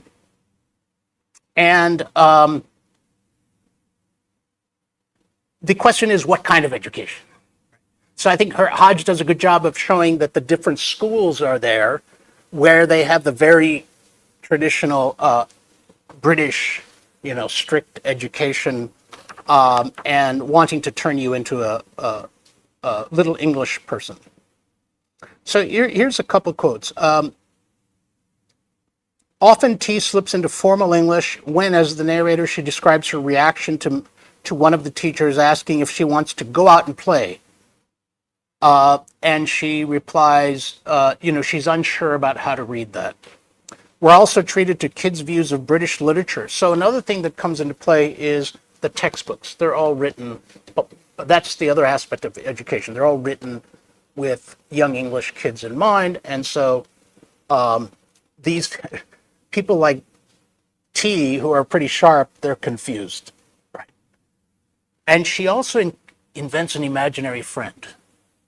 Just a short chapter, it's 2 pages, where it's delightful, where it's a very, British young, and she gives her a name, and she has T, and then suddenly she's grown out of that. So it's again, these subtle pressures of how to behave. I'm sorry, I thought I had some snippets from the novel here, but I don't, but I encourage you to read it. It's a lot of fun. I'll go on to Jamaica Kincaid, A Small Place. This is also a slender book. It's an essay, and it is about Jamaica Kincaid, the author, returns to Antigua, the island nation where she grew up. It didn't become independent or semi-independent until 1980. She wrote this in 1988. Already she finds that it's tourism is its main economy, so all the tourists are from outside the island, right? From all over the world. And the local Antiguans are still, by and large, pretty poor. There's a scholar at University of Virginia named Jahan Ramazani. He's an Iranian-American who writes wonderfully about post-colonial poetry, specifically. And and in this case, he's commenting on Kincaid. So he normally writes mostly about poetry. But he says, this is probably the best known indictment of tourism. And what she does is she addresses the reader. So let me read an example from this. It implicates the reader in the problems because it says, you, the tourist. And some of my students will say, "What? I'm not a tourist." But it's the idea of the privileged person, right? You're not a poor Antiguan. And it becomes kind of funny in some ways. But it's serious. You are not an ugly person all the time. You are not an ugly person ordinarily. You are not an ugly person day to day. From day to day, you are a nice person. From day to day, all the people who are supposed to love you on the whole do. From day to day, as you walk down a busy street in the large and modern and prosperous city in which you work and lie, dismayed and puzzled at how alone you can feel in this crowd, how awful it is to go unnoticed, how awful it is to go unloved. Even as you are surrounded by more people than you could possibly get to know in a lifetime that lasted for millennia, and then out of the corner of your eye, you see someone looking at you with an absolute pleasure is written all over that person's face, and then you realize that you are not as revolting a presence as you think you are. And so ordinarily, you are a nice person, an attractive person, a person capable of drawing to yourself the attraction of other people, and so on. Then she goes, next paragraph. That the native does not like the tourist is not hard to explain, for every native of every place is a potential tourist, and every tourist is a native of somewhere. Every native everywhere lives a life of overwhelming and crushing banality, and boredom, and desperation, and depression. And every deed, good and bad, is an attempt to forget this. Every native would like to find a way out. Every native would like a rest. Every native would like a tour. But most natives in the world cannot go anywhere. They are too poor. They are too poor to go anywhere. They are too poor to escape the reality of their lives, and they are too poor to live properly in the place they live, which is the very place you, the tourist, want to go. So she's being sarcastic, like, you are ordinarily a nice person. And then, if you read the book, she goes on and addressing you. So when the natives see you, the tourists, they envy you. They envy your ability to leave your own banality and boredom. They envy your ability to turn their own banality and boredom into a source of pleasure for yourself. Hard hitting. And it goes on that way. And it's really, I think, brilliantly done. And even though she knows she's returning as a tourist, ironically, right? She's not doing all the resorts, and she's there to write, but she's now one of the privileged that left the island. So again, this idea of island, and it's a small place, an insignificant place, right? So the irony, perhaps, is that writers can draw attention to those insignificant places, right? And put them on the map, so to speak, rather than being on the map simply for a typhoon or disaster or some other calamity.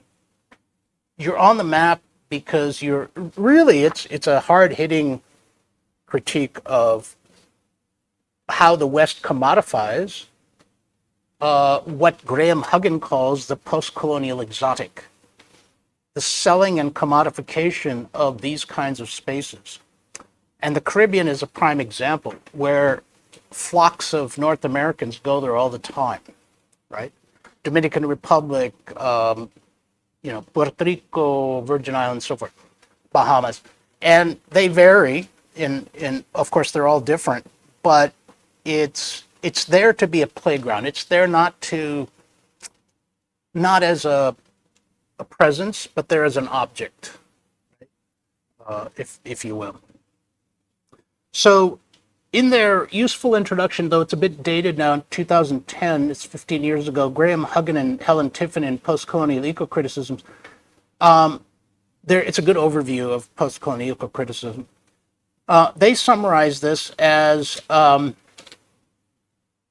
we have come to see that environmental issues are not only central to the projects of European conquest, so it's not only about colonization and all, but are inherent in the ideologies of imperialism and racism on which those projects historically depend. So embedded within Western knowledge paradigms, perhaps, so the argument goes, are these ways that condition our perception of the world, right? The history, what matters, what doesn't. I was reading, interestingly enough, this is not just in the post-colonial, classical colonial world.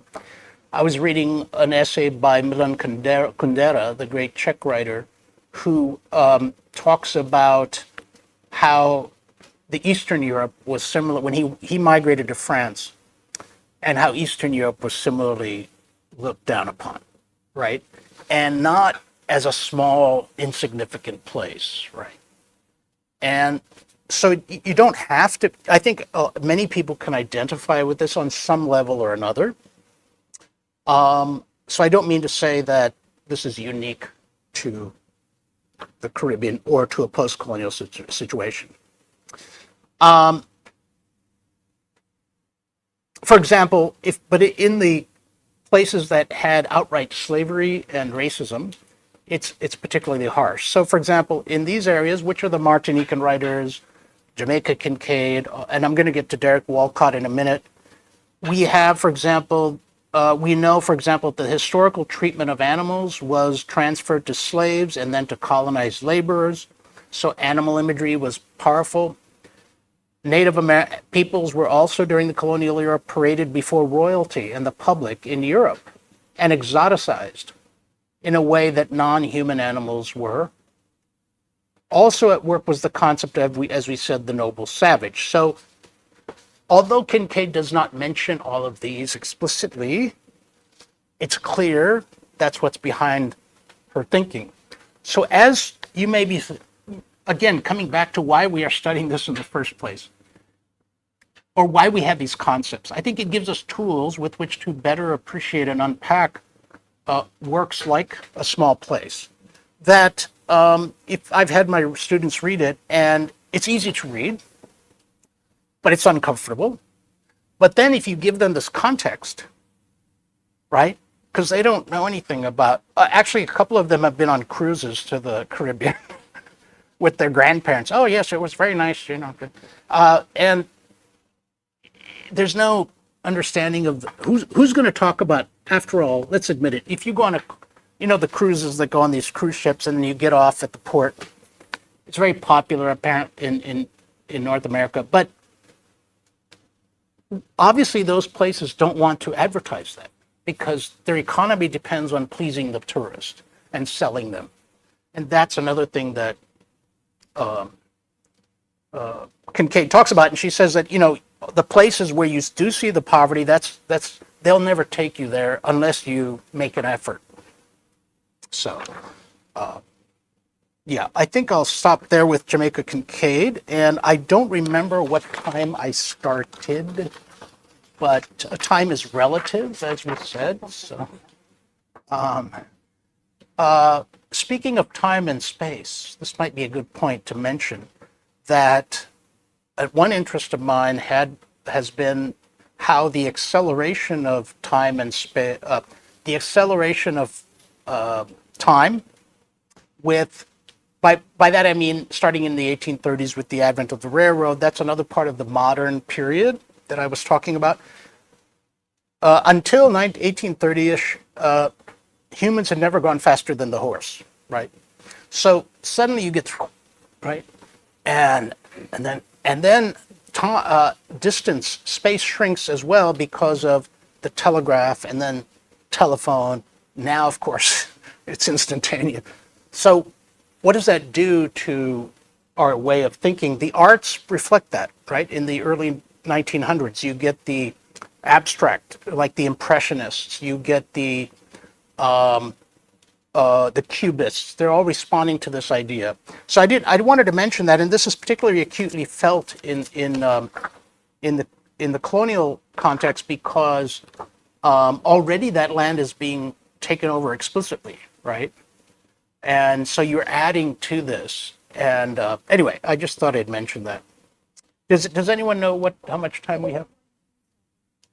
Okay, thank you. So, okay, we have some time. Derek Walcott, Omeros. I'm just going to read the first excerpts. It's from chapter 1, section 1, but you'll have to look at the book yourself. This is how one sunrise we cut down them canoes. Philoctete, which is the sort of main character, notice the Greek name, smiles for the tourists who try taking his soul with their cameras. Once wind bring the news to the Laurier Canal. Now he's written this. This is English. This is Derek Walcott from St. Lucia, not French. So he's getting the lingo of the place where he grew up. Once wind bring the news to the Laurier Canal, their leaves start shaking the minute the axe of sunlight hit the cedars. They could see the axes in their own eyes. Wind lift the ferns. They sound like the sea that feed us. Fishermen all our life. And the ferns nodded, yes, the trees have to die. So fists jam into our jacket. 'Cause the heights was cold and our breath making feathers like the mist we passed the rum. When it came back, it'd give us the spirit to turn into murderers. I lift up the axe and pray for strength in my hands to wound the first cedar. Interesting image of wounding a tree. Dew was filling my eyes, but I fire one more white run. Then we advance. That's his Philoctetes narrating, and then we have the omniscient narrator. For some extra silver under a sea almond, he shows them a scar made by a rusted anchor, rolling one trouser leg up with the rising moan of a conch. Rusted anchor, conch, images of the sea of shipping. It has puckered like the corolla of a sea urchin. He does not explain its cure. It have some things, he smiles, worth more than $1. He has left it to a garrulous waterfall to pour out his secret down La Sorcière, since the tall laurels fell, for the ground dove's mating call to pass on its note to the blue, tacit mountains, whose talkative brooks, carrying it to the sea, turn into idle pools where the clear minnows shoot, and an egret stalks the reeds with one rusted cry as it stabs and stabs the mud with one lifting foot. Then silence is sawn in half by a dragonfly, as eels sign their names along the clear bottom sand, when the sunrise brightens the river's memory and waves of huge ferns are nodding to the sea's sound. Although smoke forgets the earth from which it ascends, interesting, and nettles guard the holes where the laurels were killed. An iguana hears the axes, clouding each lens over its lost name, when the hunched island was called Iwanalao, which means where the, he doesn't say which means, but where the iguana is found. That's, I guess, what the island was called. But taking its own time, the iguana will scale the rigging of vines in a year, its dewlap fanned, its elbows akimbo, its deliberate tail moving with the island, the split pods of its eyes ripened in a pause that lasted for centuries, that rose with the arawaks, smoke till a new race unknown to the lizard stood measuring the trees. And he talks about some modern things like the generator coming in and so forth. Just in what you've heard, it's a bit of an unfair question because you've heard this, I was reading it pretty quickly, but you heard the images, objects of the sea, but also what image, if this were a class with, discussion, I would say what images, what atmosphere does this create? And in a way you can see that it is rather a beautiful image of nature, almost as if it's untouched by humans, right? The iguana, but then the iguana hears the axes, right? The axes are cutting down the trees, so you have environmental degradation. He's not romanticizing this past, but I think he likes the idea of entanglement. Remember that? Timothy Morton calls it a mesh, whatever you want to call it. It's how humans are entangled with nature, but in this case, of course, destroying it at the same time. So I'll leave it at that. Oh, some commentary by Jahan Ramazami on this poetry that might be useful. In Omeros, Walcott places in his St. Lucian Inferno the traders who in elected office saw the land as views for hotels, right? So Walcott is similarly criticizing the tourism industry as is Jamaica Kincaid for Antigua. And permitting horrendous exploitation of the island's natural beauty. His character Hector dies in a crash after forsaking his fishing canoe for a tourist van, so he tries to move into the tourist industry. And Helen, these are different characters. quits a demeaning job waiting tables at a resort hotel, though she eventually accommodates herself to a different hotel job that allows her to retain her human and cultural dignity. Yet, despite his denunciations, Walcott has acknowledged that his extended North American stays and class status have made him somewhat of a tourist in his own country, just like Jamaica Kincaid. There's the paradox. If you get a better perspective of your island by leaving it, as Joyce did, you also have a certain privilege, right? And that is hard. And that there, one thing that's useful, healthy about a lot of post-colonial writers is they are self-critical, right? This is different from, say, the classic colonial European writings, which presume to be the imperious eye, right? The eye that, commands everything it sees, as Mary Louise Pratt says something like that. So here they are very acutely self-conscious. And so I think that's worth keeping in mind. And then he says, when I come down here, he said, perhaps literally I'm a tourist myself coming from America. He glances at himself in Omeros in the opening portrait of Philoctete, who smiles for the tourists who try taking his soul with their cameras, even as the fisherman ruefully reflects on his wounds' poetry like foldedness and recalcitrance. It have some things, he smiles, worth more than $1, but of course the poet will tell the story of this wound and reap profits from the sale. Elsewhere in the poem, he criticizes himself for wanting, quote, the poor to stay in the same light so that I could transfix them in amber, for the hypocrisy of loving them from hotels. Ambivalence. The classic ambivalence of of a diasporic person, perhaps. And I'll leave it, close the Walcott section with that. There's much more to say about Walcott, of course, but I'll stop there. The last author we have is, just in the last 4 minutes, is The Farming of Bones by Edwidge Danticat. And this is the context, all I have time for is to paint the context of the Dominican Republic, which is an island that is shared with Haiti, and there's a straight line down the middle. My colleague, who'd just been there a couple of years in our department, her name is Gibet Encarnacion, is Dominican American. So she's focusing on this, as part of her research. And one of the things she gave a talk on was how this book is about, the reason it's called The Farming of Bones is it's set in 1937, around the time of a massacre that was incited at the behest of a dictator named General Trujillo, whom the West propped up, North America propped up. And until then, the Dominicans, here you have the classic arbitrary border, straight line, right? Who cares about geography?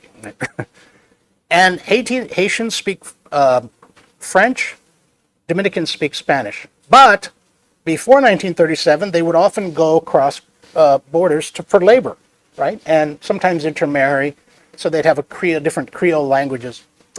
But in 1937, Trujillo began his dictatorship in 1930 for 30 years. And he became, as a general, I don't know if that was the reason, but I think he was just dictatorial. He was just a dictator. And he became more and more hardline. And eventually, there's a lot more behind this idea of the tensions. The U.S. Army was called in 1911 and so on.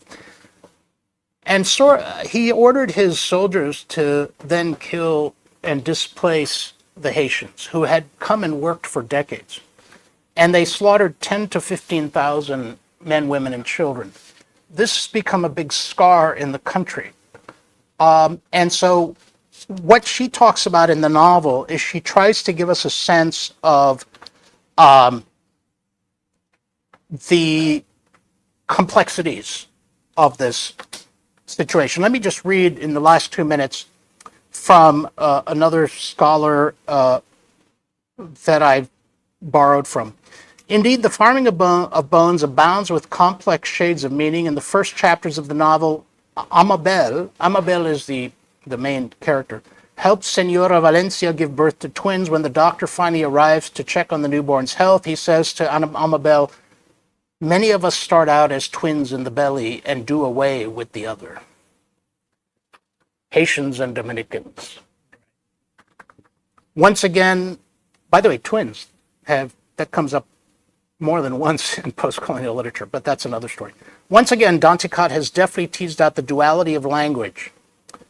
These countries are vying for resources on the same island, or much like twins. The most horrifying example of language play in the novel is the treatment of the word perejil, P-E-R-E-J-I-L, or parsley. In order to prove to soldiers that they are Dominican, a person must be able to trill the R, perejil, right? But if you can't do that, you're killed. Crazy. We know these sad things from history, don't we? And so, if you're interested, Danticat has written several novels about Haiti, which some are set in the present. There's one that's sort of semi-autobiographical where she goes back as an American Haitian. She also talks in one about her brother. It's more, I think that's an essay in which her older brother, has some problems. And if you think about what's happening in Haiti today, it's really tragic, right? But it's not just about Haiti. It's about the Dominican Republic, and someone who's Haitian, she's not going to glorify the Haitians. She's going to talk about what more they have so much in common, but here we have, due to an arbitrary line and due to the way that two different, the French and the Spanish have influenced these islands. Haiti has a specific special history, which is different. The first black successful rebellion. But apart from that, it's fascinating to look at as a kind of case study as well. I will close with that. So that's the end of lecture 8, I believe. And we will reconvene in a few minutes for the third lecture for today. Thank you.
before we start the recording,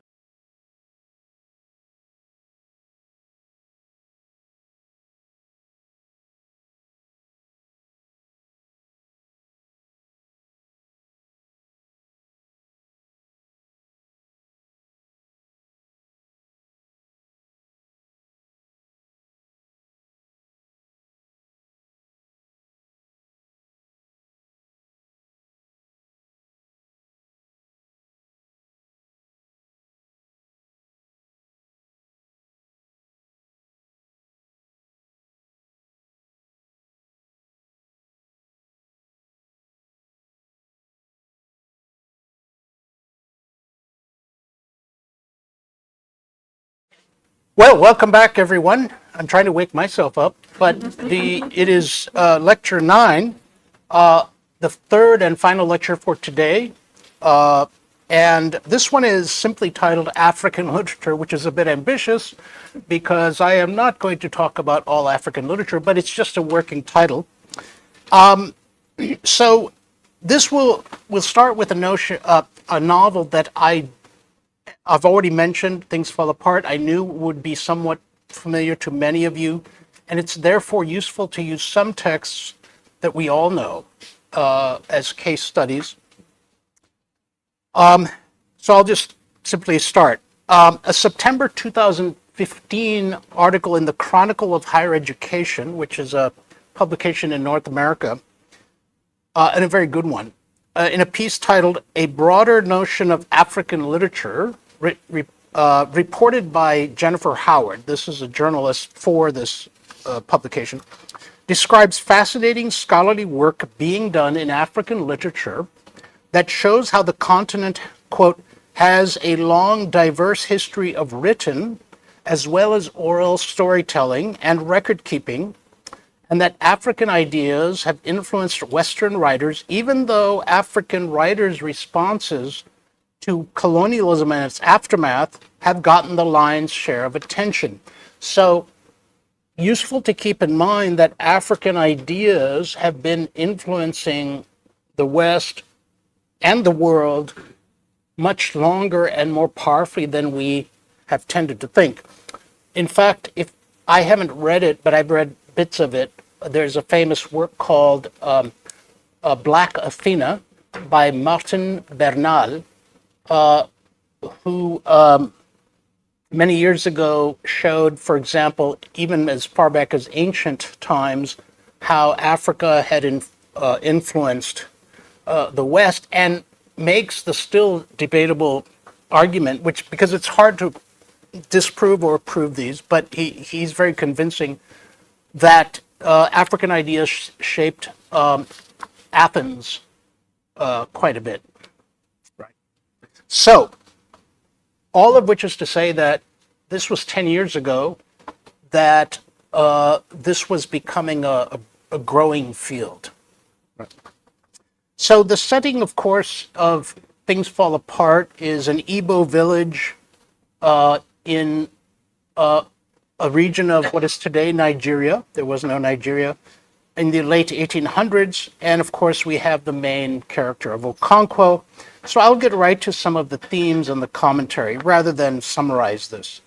There are many, many themes, of course, masculinity, femininity, and patriarchy and so forth, but also how tremendous change such as that brought by twin European forces of one is Christianity, the other is colonialist administration. Those do not always go together. So we see, in fact, that one Mr. Brown is different from Mr. Smith is different from Reverend Brown. And so the guy named Brown, intentionally named, is more sympathetic to the Africans than the very generically named Mr. Smith, which Achebe is having fun with because, you know, stereotyping the Africans with one name, right? So that is certainly the biggest point. But it is also a response, in a way, it's a work of art. It's one of the great novels. But it's a rebuttal in a way, can be read as a rebuttal or a response to the many works that he had been forced to read and was still reading because he wrote this in 1958, 2 years before Nigeria's independence, that he had to read that were by Europeans writing about Africa, or was the canon of European writing. Now, it's not that he loves Shakespeare and all these great writers. That's not the point. But he did, as you know, and we've mentioned, was very angry about Joseph Conrad's thing, Heart of Darkness, that he read in his colonial education. And so, in a way, this is a response, though it stands on its own. It doesn't. I don't mean to say it has to be a response to European text. So I think that's important to keep in mind. And in that sense, then, as any great work of art does, it shows the complexity of humans.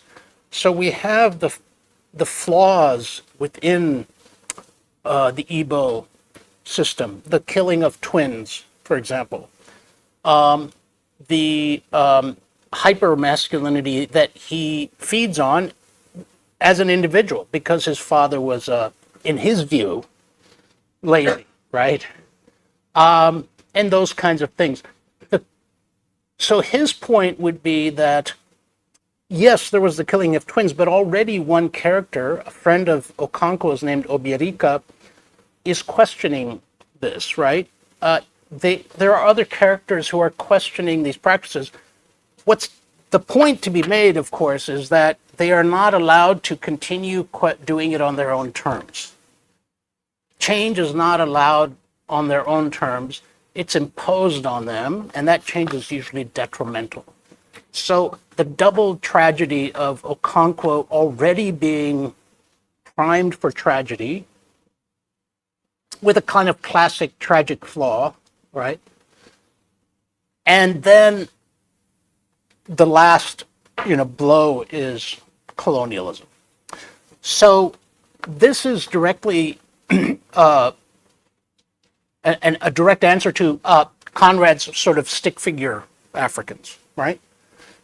Even though I think Conrad is a more complex case, but even though Conrad certainly says the heart of darkness is in Europe, right? And he indicts imperialism, but he never really humanizes the Africans. That's the problem. So,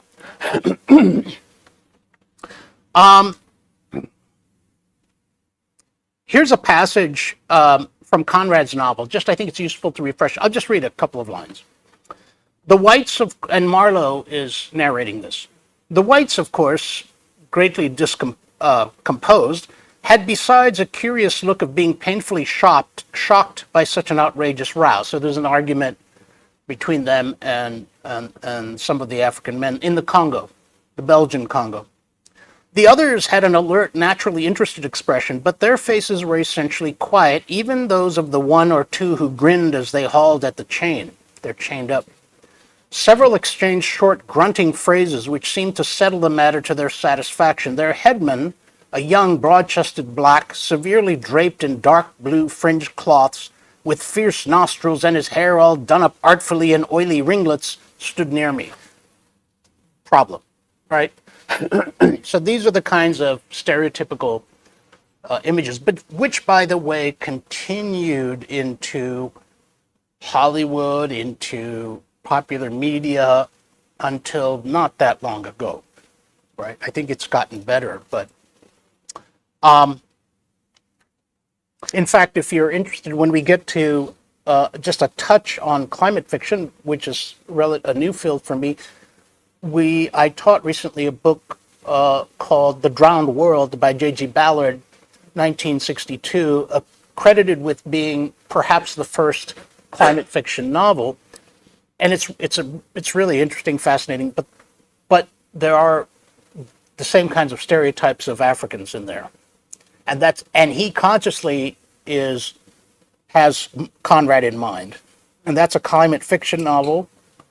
And yet the Africans men are depicted in the same way. And I'm thinking, boy, he hasn't progressed very far. So, as we know, the narrator is Marlowe, and I love that aspect of it, which is sort of this old seaman who's flawed, and he's telling everything in his own words, and stylistically it's quite brilliant. But it's a way in which I think Marlowe, who by the way appears in some other works by Conrad, is has his own prejudices as he's talking to the other seamen. And you might say, well, if you're charitable, you could say, well, this is, after all, a crusty old seaman, right?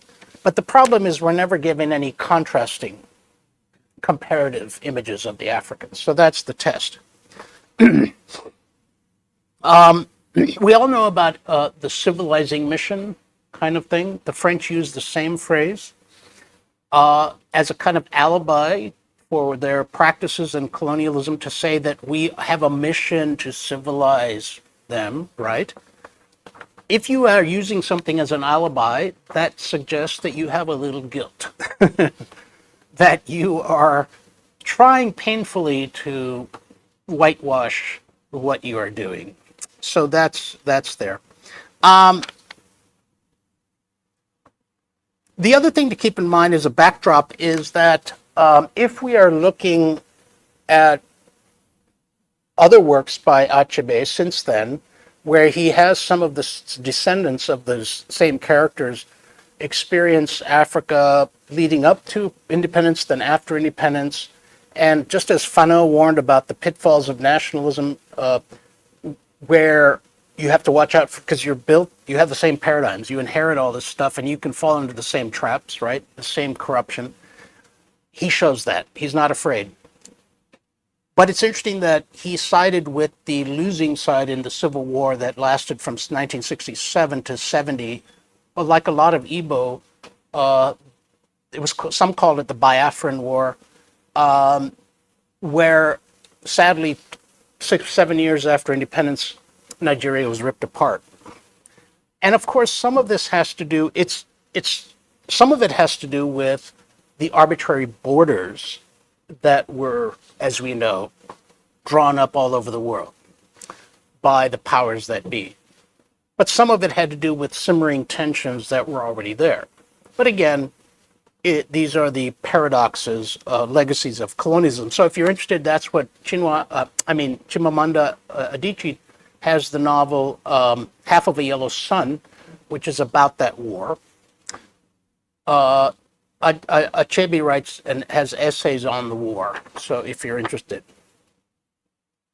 What I think is great too is, and I will get to the eco-critical part in a minute, but what is great is that if I were less great writer and thinker, if I were writing a novel like this and I wanted to show my culture, right? And I was responding to Conrad, you might want to be tempted to romanticize it.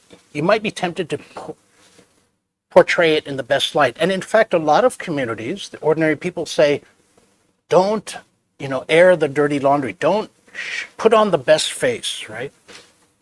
But so he did anger some Nigerians by saying, no, I have to show the humanity. That's what's really important here. Otherwise, we fall into the same trap. So the question that eventually confronts Okonkwo in the aftermath of Okonkwo, by the way, who kills himself, right? He cannot stand. He's always a man of action. He doesn't know how to respond to the frustrations. He's frustrated over he's made these tremendous mistakes on his own before the independence of colonialism. But he's angry because Christianity comes. One of his estranged sons, who he wants to be masculine and is not, converts, right, to Christianity. And so he's all angry, and he basically kills one of the British messengers. who is not even an Igbo, right? They come from another side. And then he hangs himself, which is taboo for his culture. And so this is a great tragedy. But what the question that really, you might say, well, that's his individual response, right? But his friend Obirika is angry with the British, right? Because this is effectively, he says, in effect, this is what you have done, right? Yes, he took his own life. This is not the actual words. What I'm saying is he implies that he took his own life, but he was pushed to this extreme. And the question that confronts everyone in this region is one that all post-colonial countries and peoples have had to face. How much of the pre-colonial past do we nurture and sustain, and how much do we change, right? So that's another aspect of this that I think is very difficult to answer. To give you an example, I mentioned Ngugi wa Thiong'o, right? And we're going to get to one of his novels in a minute. And I remember some of you know this, where he refused to write in English. We mentioned this the other day. But also think of his name. The first novel or two he published was under James Ngugi. And then he just revoked all that, right? So he, in real life, wanted to get back to his given name. And he refuses to use that Christian name. So in a sense, this idea of naming, right, we talked about, is not just in the novel, but is part of these writers' lives. Another aspect of this, and I know this is not eco-critical per se, is the use of proverbs, and I think that's very brilliantly done, where the sayings that they have, and storytelling and proverbs, right?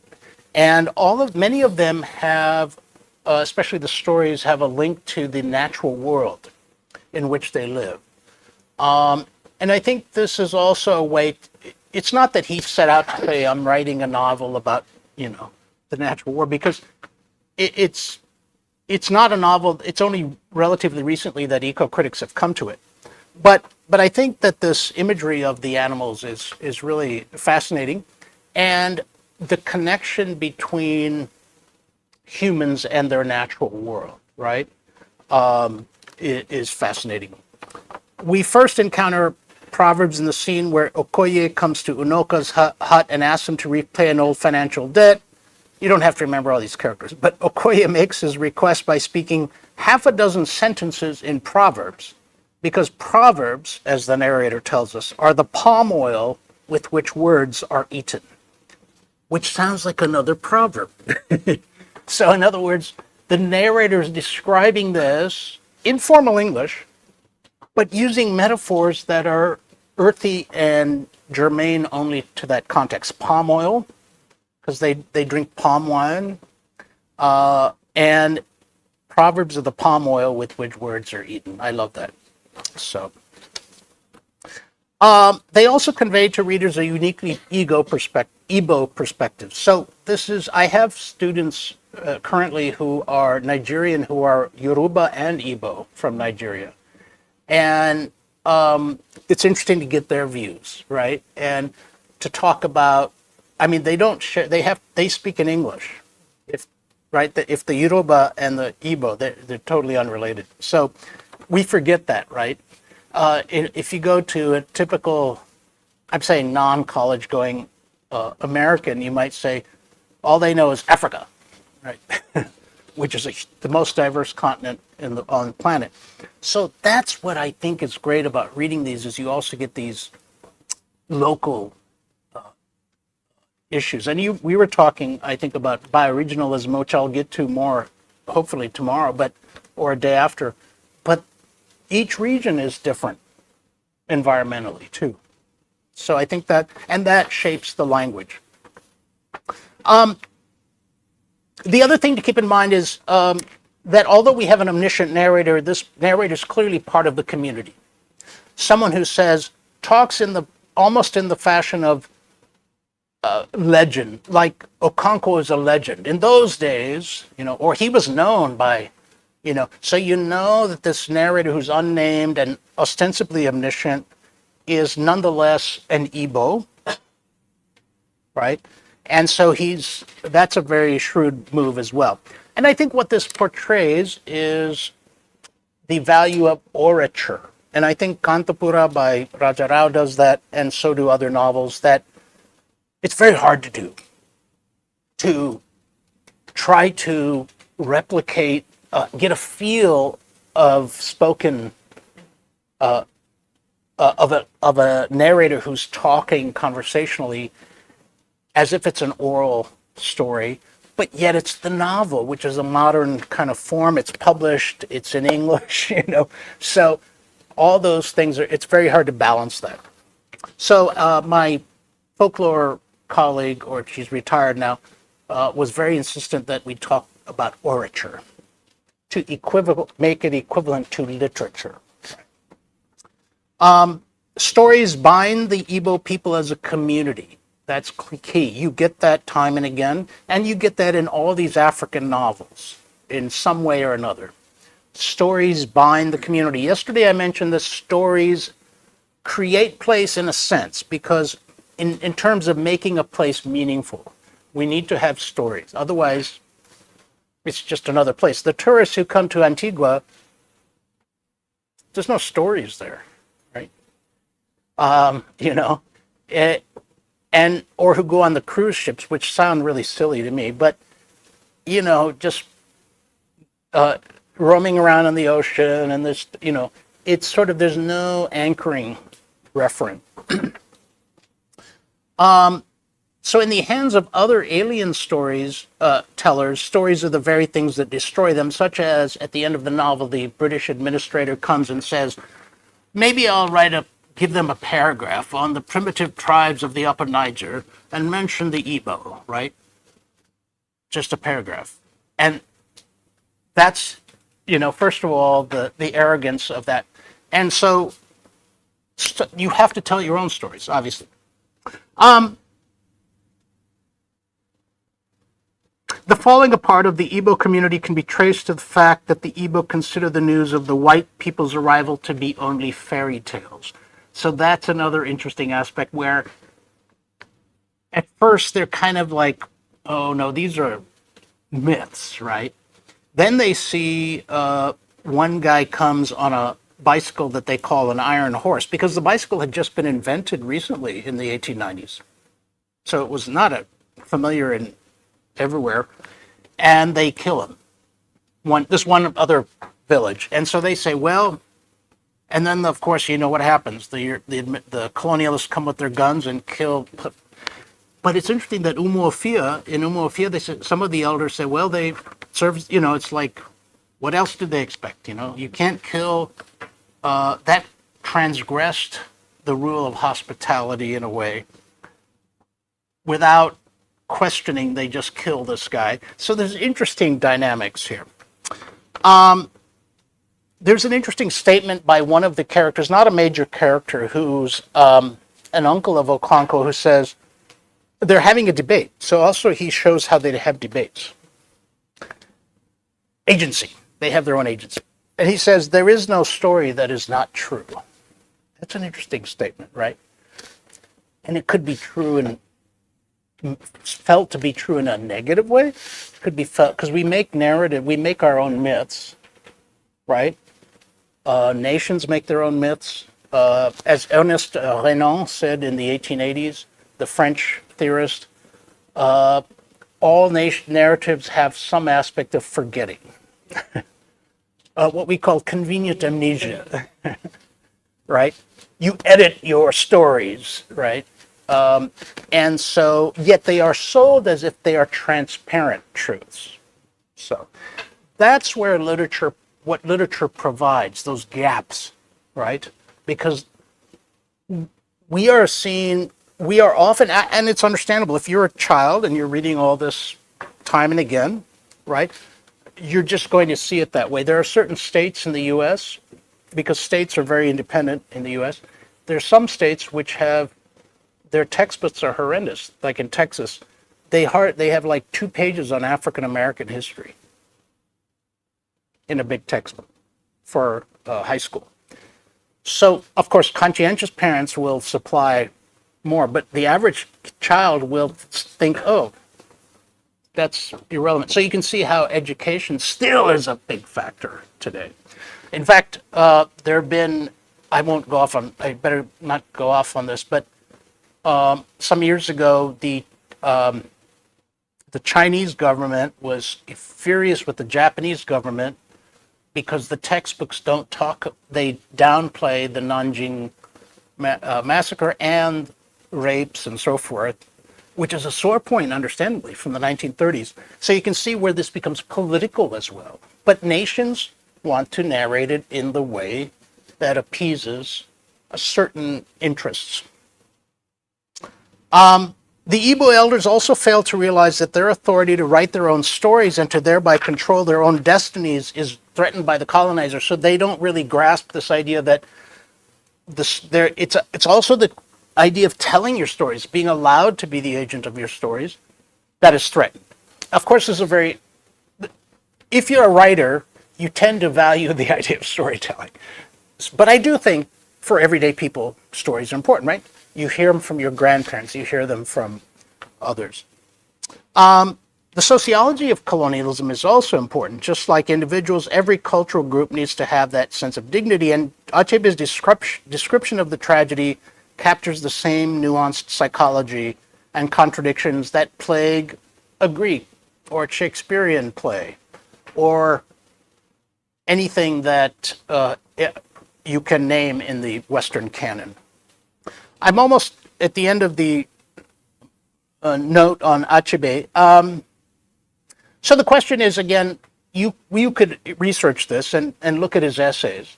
What is that book? I think it's called something about an English educated, person. I can't remember the exact title, but he talks in his essays about education, colonial education. So you can see that that's in his mind. And he says his decision to write in English is important because, as I said earlier today, you can also, just as you might revisit the Odyssey as Derek Walcott does, in order to change that paradigm, right? That's a powerful way. Because some people say, well, why do you have to go to the Western, these Western ideas? But I think some great works of literature, whether it's Tagore or Shakespeare or whatever, belong to the world in some ways. That's one way to look at it. And so, just as Walcott will change that from the inside, so I think does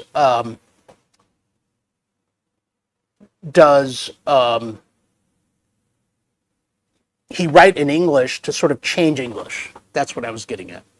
So we no longer have, that's why some people scholars choose to use the word Englishes with a small e, as you know. So we are not, because we tend to associate capital E English with England, right? And that's not the case at all. So I would also add, in my view, that no nation, as I've said before, no one owns a language. I think, I know there are debates about this, but I think that you can craft any language to use. And languages are never static to begin with. Taib Salih, season of migration to the north. You can see abrupt change there from Nigeria to Sudan. Now, this was written in Arabic in 1966. I don't know, some of you know it. Yeah, it's a wonderful novel, really interesting, and according to scholars, well translated in 1969 by a Britisher.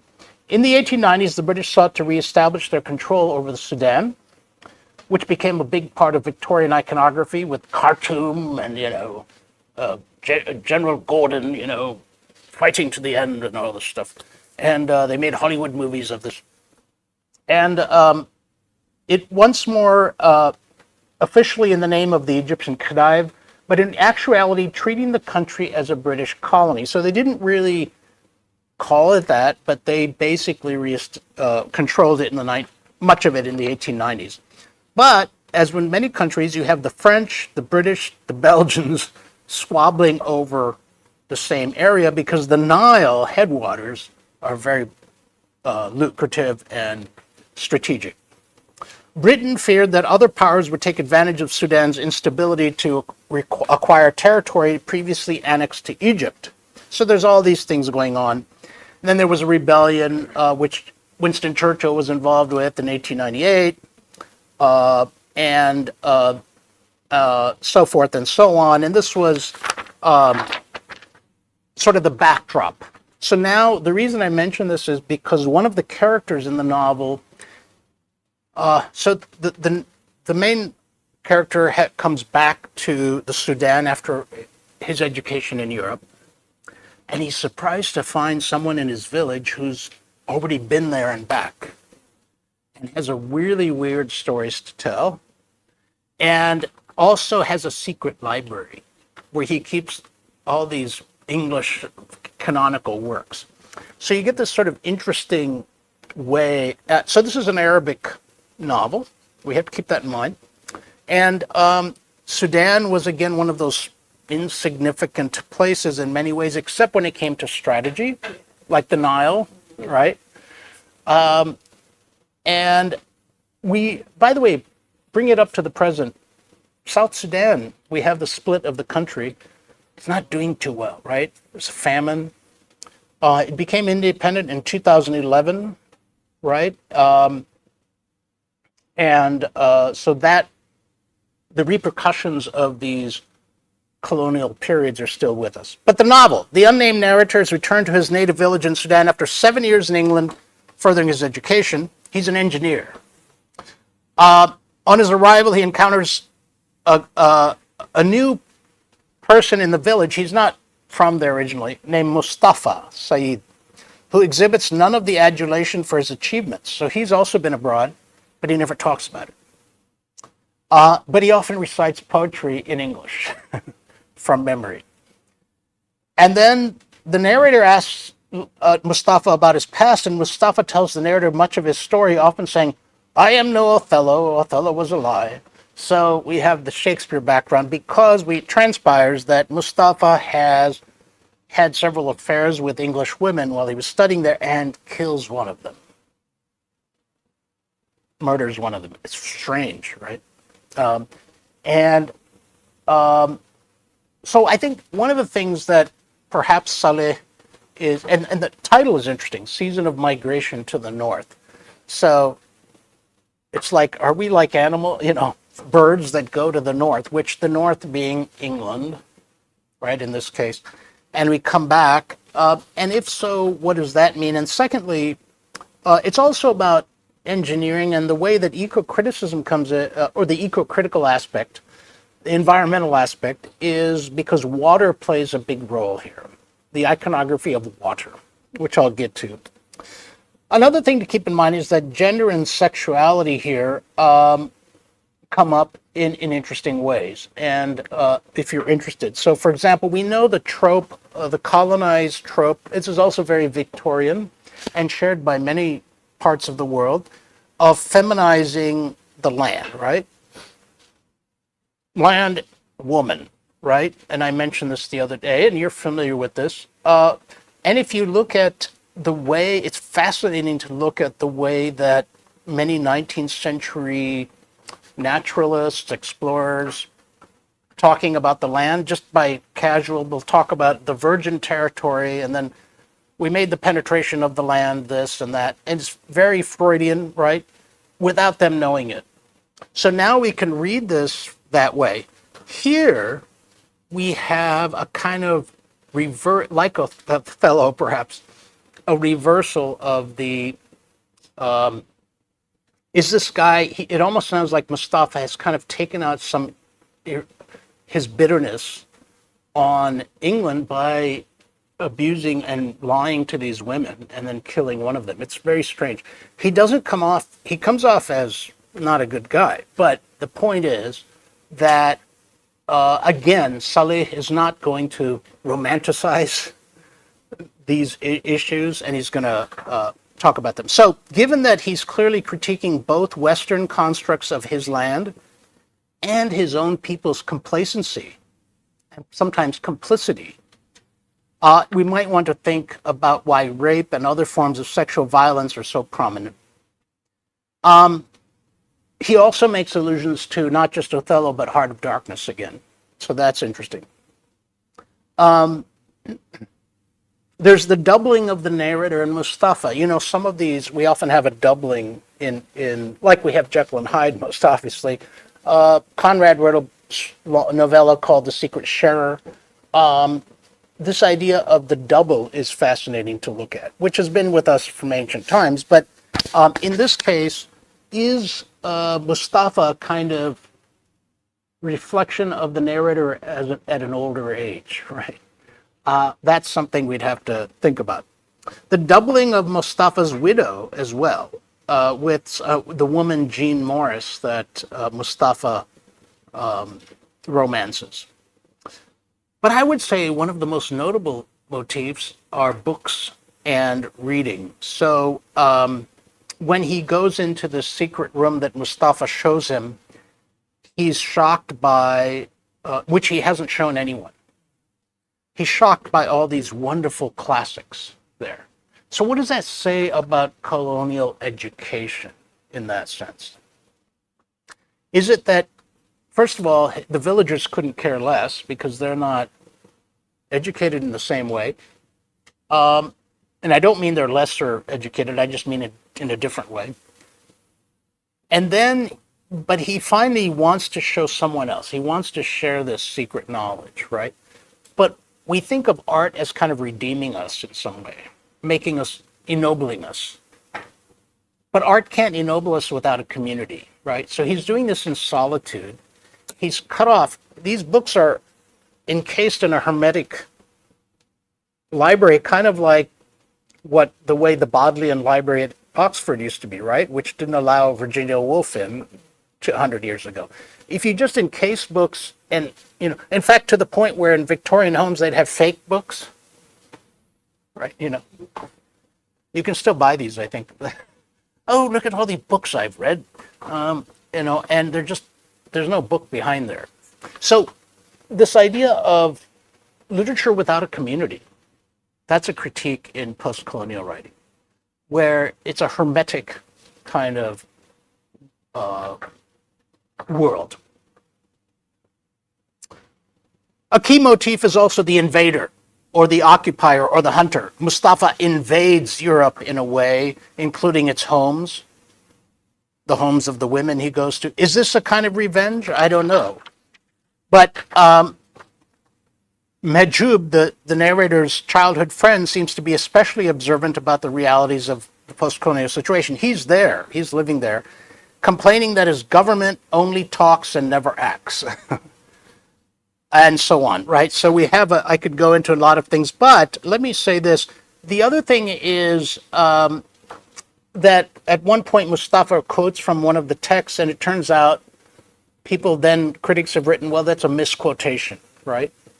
But I think that misses the point.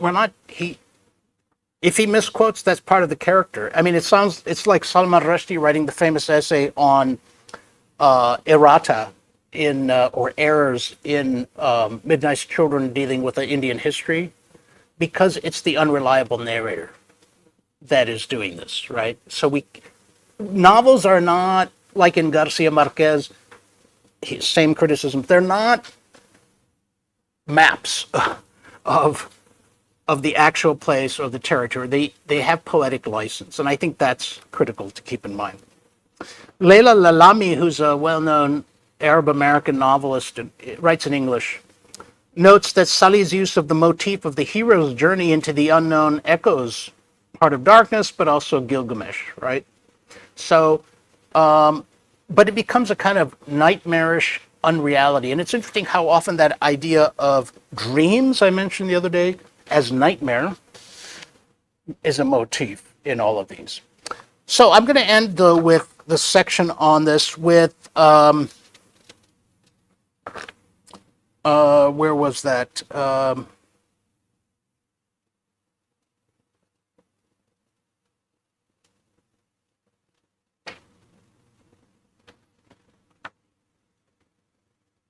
I lost my quote here where the narrator goes into the water, and I'll find the quote, but basically, here it is. Though floating on the water, he gets into water where they're building a canal, and it's never getting built, right? It's sort of this idea of development, post-colonial development, uneven development, and he's an engineer, and that's why he's there, coming back to his own village. He's supposed to, but he's frustrated by the government. But then he goes into the water and he says, though floating on the water, I was not part of it. I am from here just as the date palm in the courtyard has grown. Oh, sorry, he says he's not part of it, right? He's kind of changed. Another character tells him, I am from here, just as the date palm in the courtyard has grown in our house, not anyone else's. So you have this idea of some alienation from the land as a result of his going abroad. Now, that doesn't mean he's criticizing the wish to go abroad and get educated, but okay, I'll stop there, and then I'll turn to, and do you know, Ankita, what time we go to? Okay, thank you. So now we come to The River Between by Ngugi wa Thiong'o. This is 1965, when Kenya, of course, has not been independent that long. And in the 1950s, we have the backdrop is the Mau Mau Rebellion, where spontaneous uprising happens against the British. And that's why the British retaliate by rounding up all kinds of young men whom they see as like 18 and older, even if they're innocent, and just corralling them. So this is told by a young man named Waiyaki, who's the protagonist. At an early age, he was already considered to have special gifts, and his father thinks this is interesting, thinks he is going to be the savior of the people to lead them to freedom. That would be a big burden, right? But I think this interesting idea of a savior complex, of a savior motif, comes into play. He explains to the young Waiyaki the legend of a savior who would be born into their village and accomplish great things. And he says, you're that savior, right? Although Waiyaki is skeptical of such a fantastical prophecy, he excels in school and goes on, right? And he's very smart. And his father wants him to get the knowledge of the colonists so he can then turn it against them. Now it's interesting to kind of make your son do that, and you know already that this is not going to turn out well, right? So it's another tragedy, like Okonkwo and his son Nwoye. There's some of that there, right? As the story goes on, the division between these two different villages intensifies, and it also revolves around female circumcision, which became a big topic, and it still is, and the UN has gotten involved. And this is a sensitive topic. And so this young girl is supposed to get circumcised, but she dies. And so this stirs up a lot of people, and the British then indiscriminately dismiss a number of students, including Waiyaki, the protagonist, and he's forced to leave the school, and so he starts a new school. So remember that motif of education being important. So he says, I'm going to start my own school to educate other young Kenyans and Gikuyu Kenyans, and he takes that burden upon himself, which seems noble, of course, at the time. He does not fully understand, how he's going to do this, but he realized that the mission, his mission, is to do this. He becomes so preoccupied that he doesn't realize, however, he's blind to the fact that certain lands are being grabbed by the colonizers, right? So others are trying to fight that battle, and he decides to focus on education. That's also the dilemma that a lot of these folks face. And so he feels some may accuse him of not acting. Another character named Kabonyi, who wants to destroy Wayaki partly out of jealousy, and he does eventually, he kind of tricks him, and so Wayaki gives in to this, and Wayaki blames himself for having failed to address the lack of unity at the time. So another tragedy, but in this case, very realistic sort of portrayal of the Gikuyu and the idea that land is being usurped, right? Do we focus on education, right, in order to fight that, or do we take action now? Does that make sense? And rebel. And again, I think religion is a key factor of societal change brought about by the introduction of Christianity here, but it doesn't have to be Christianity. The point is any sort of system of belief that estranges you, right? And sometimes the Europeans themselves don't agree on this. And by the way, some of the villagers do, as Fanon called for, he said, violence sometimes is necessary. So, and remember, this was written in 1965. So, I would bet that Ngugi, being he's also, very widely read, he's read all of these kinds of, this is a time of newly independent countries, and some have not become independent yet, and so there's a lot of foment. So Wretched of the Earth comes out in 1961, and I think he's exploring how different characters are caught up in this, right? There are a number of characters. There's also, for example, Livingstone, a Protestant missionary, which is interesting because we know of David Livingstone, the Scottish guy who ironically became such a big deal in the 1870s simply because they portrayed him in the media as sort of the lone white guy among all these blacks in Africa, right? And this self-serving, this is where media comes in, because a guy named Stanley, who was Irish, who wrote for an American newspaper. Anyway, he writes a book of going in to try to find Livingstone, and he called it In Darkest Africa. And this is also what Conrad has been reading, right? So these are the books, Ngugi's and Achebe's, that are responding to that, right? Because even in the 1960s, 70s, 80s, and I would say once in a while we still find these images, though it's getting a lot better, you get this idea of sort of parts of Africa as being sort of, intimidating, dangerous, dark, and so forth. That has lingered since that time. The irony is that David Livingstone really didn't understand why they were so eager to find him. He was quite happy in Africa. So, but Stanley was very self-serving. Anyway, one message of Ngugi's novel, like Achebe's, is that the ills of colonialism cannot be treated with the tools of colonialism. So we can't just use only Western education to counter that enculturated sense, and that's another challenge, right? It's the first novel he wrote actually at a relatively young age, though it was the second to be published.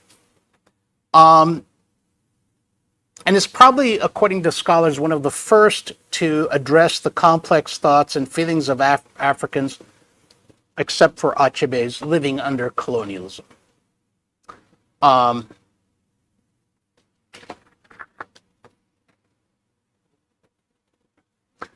Here we come back to some context that before I come to the end here, in 11:30, so we just have 4 minutes, if I remember correctly. There was a 1962, if you're interested, famous African Writers Conference, which exposed Ngugi and others to the lack of literary material produced in their region.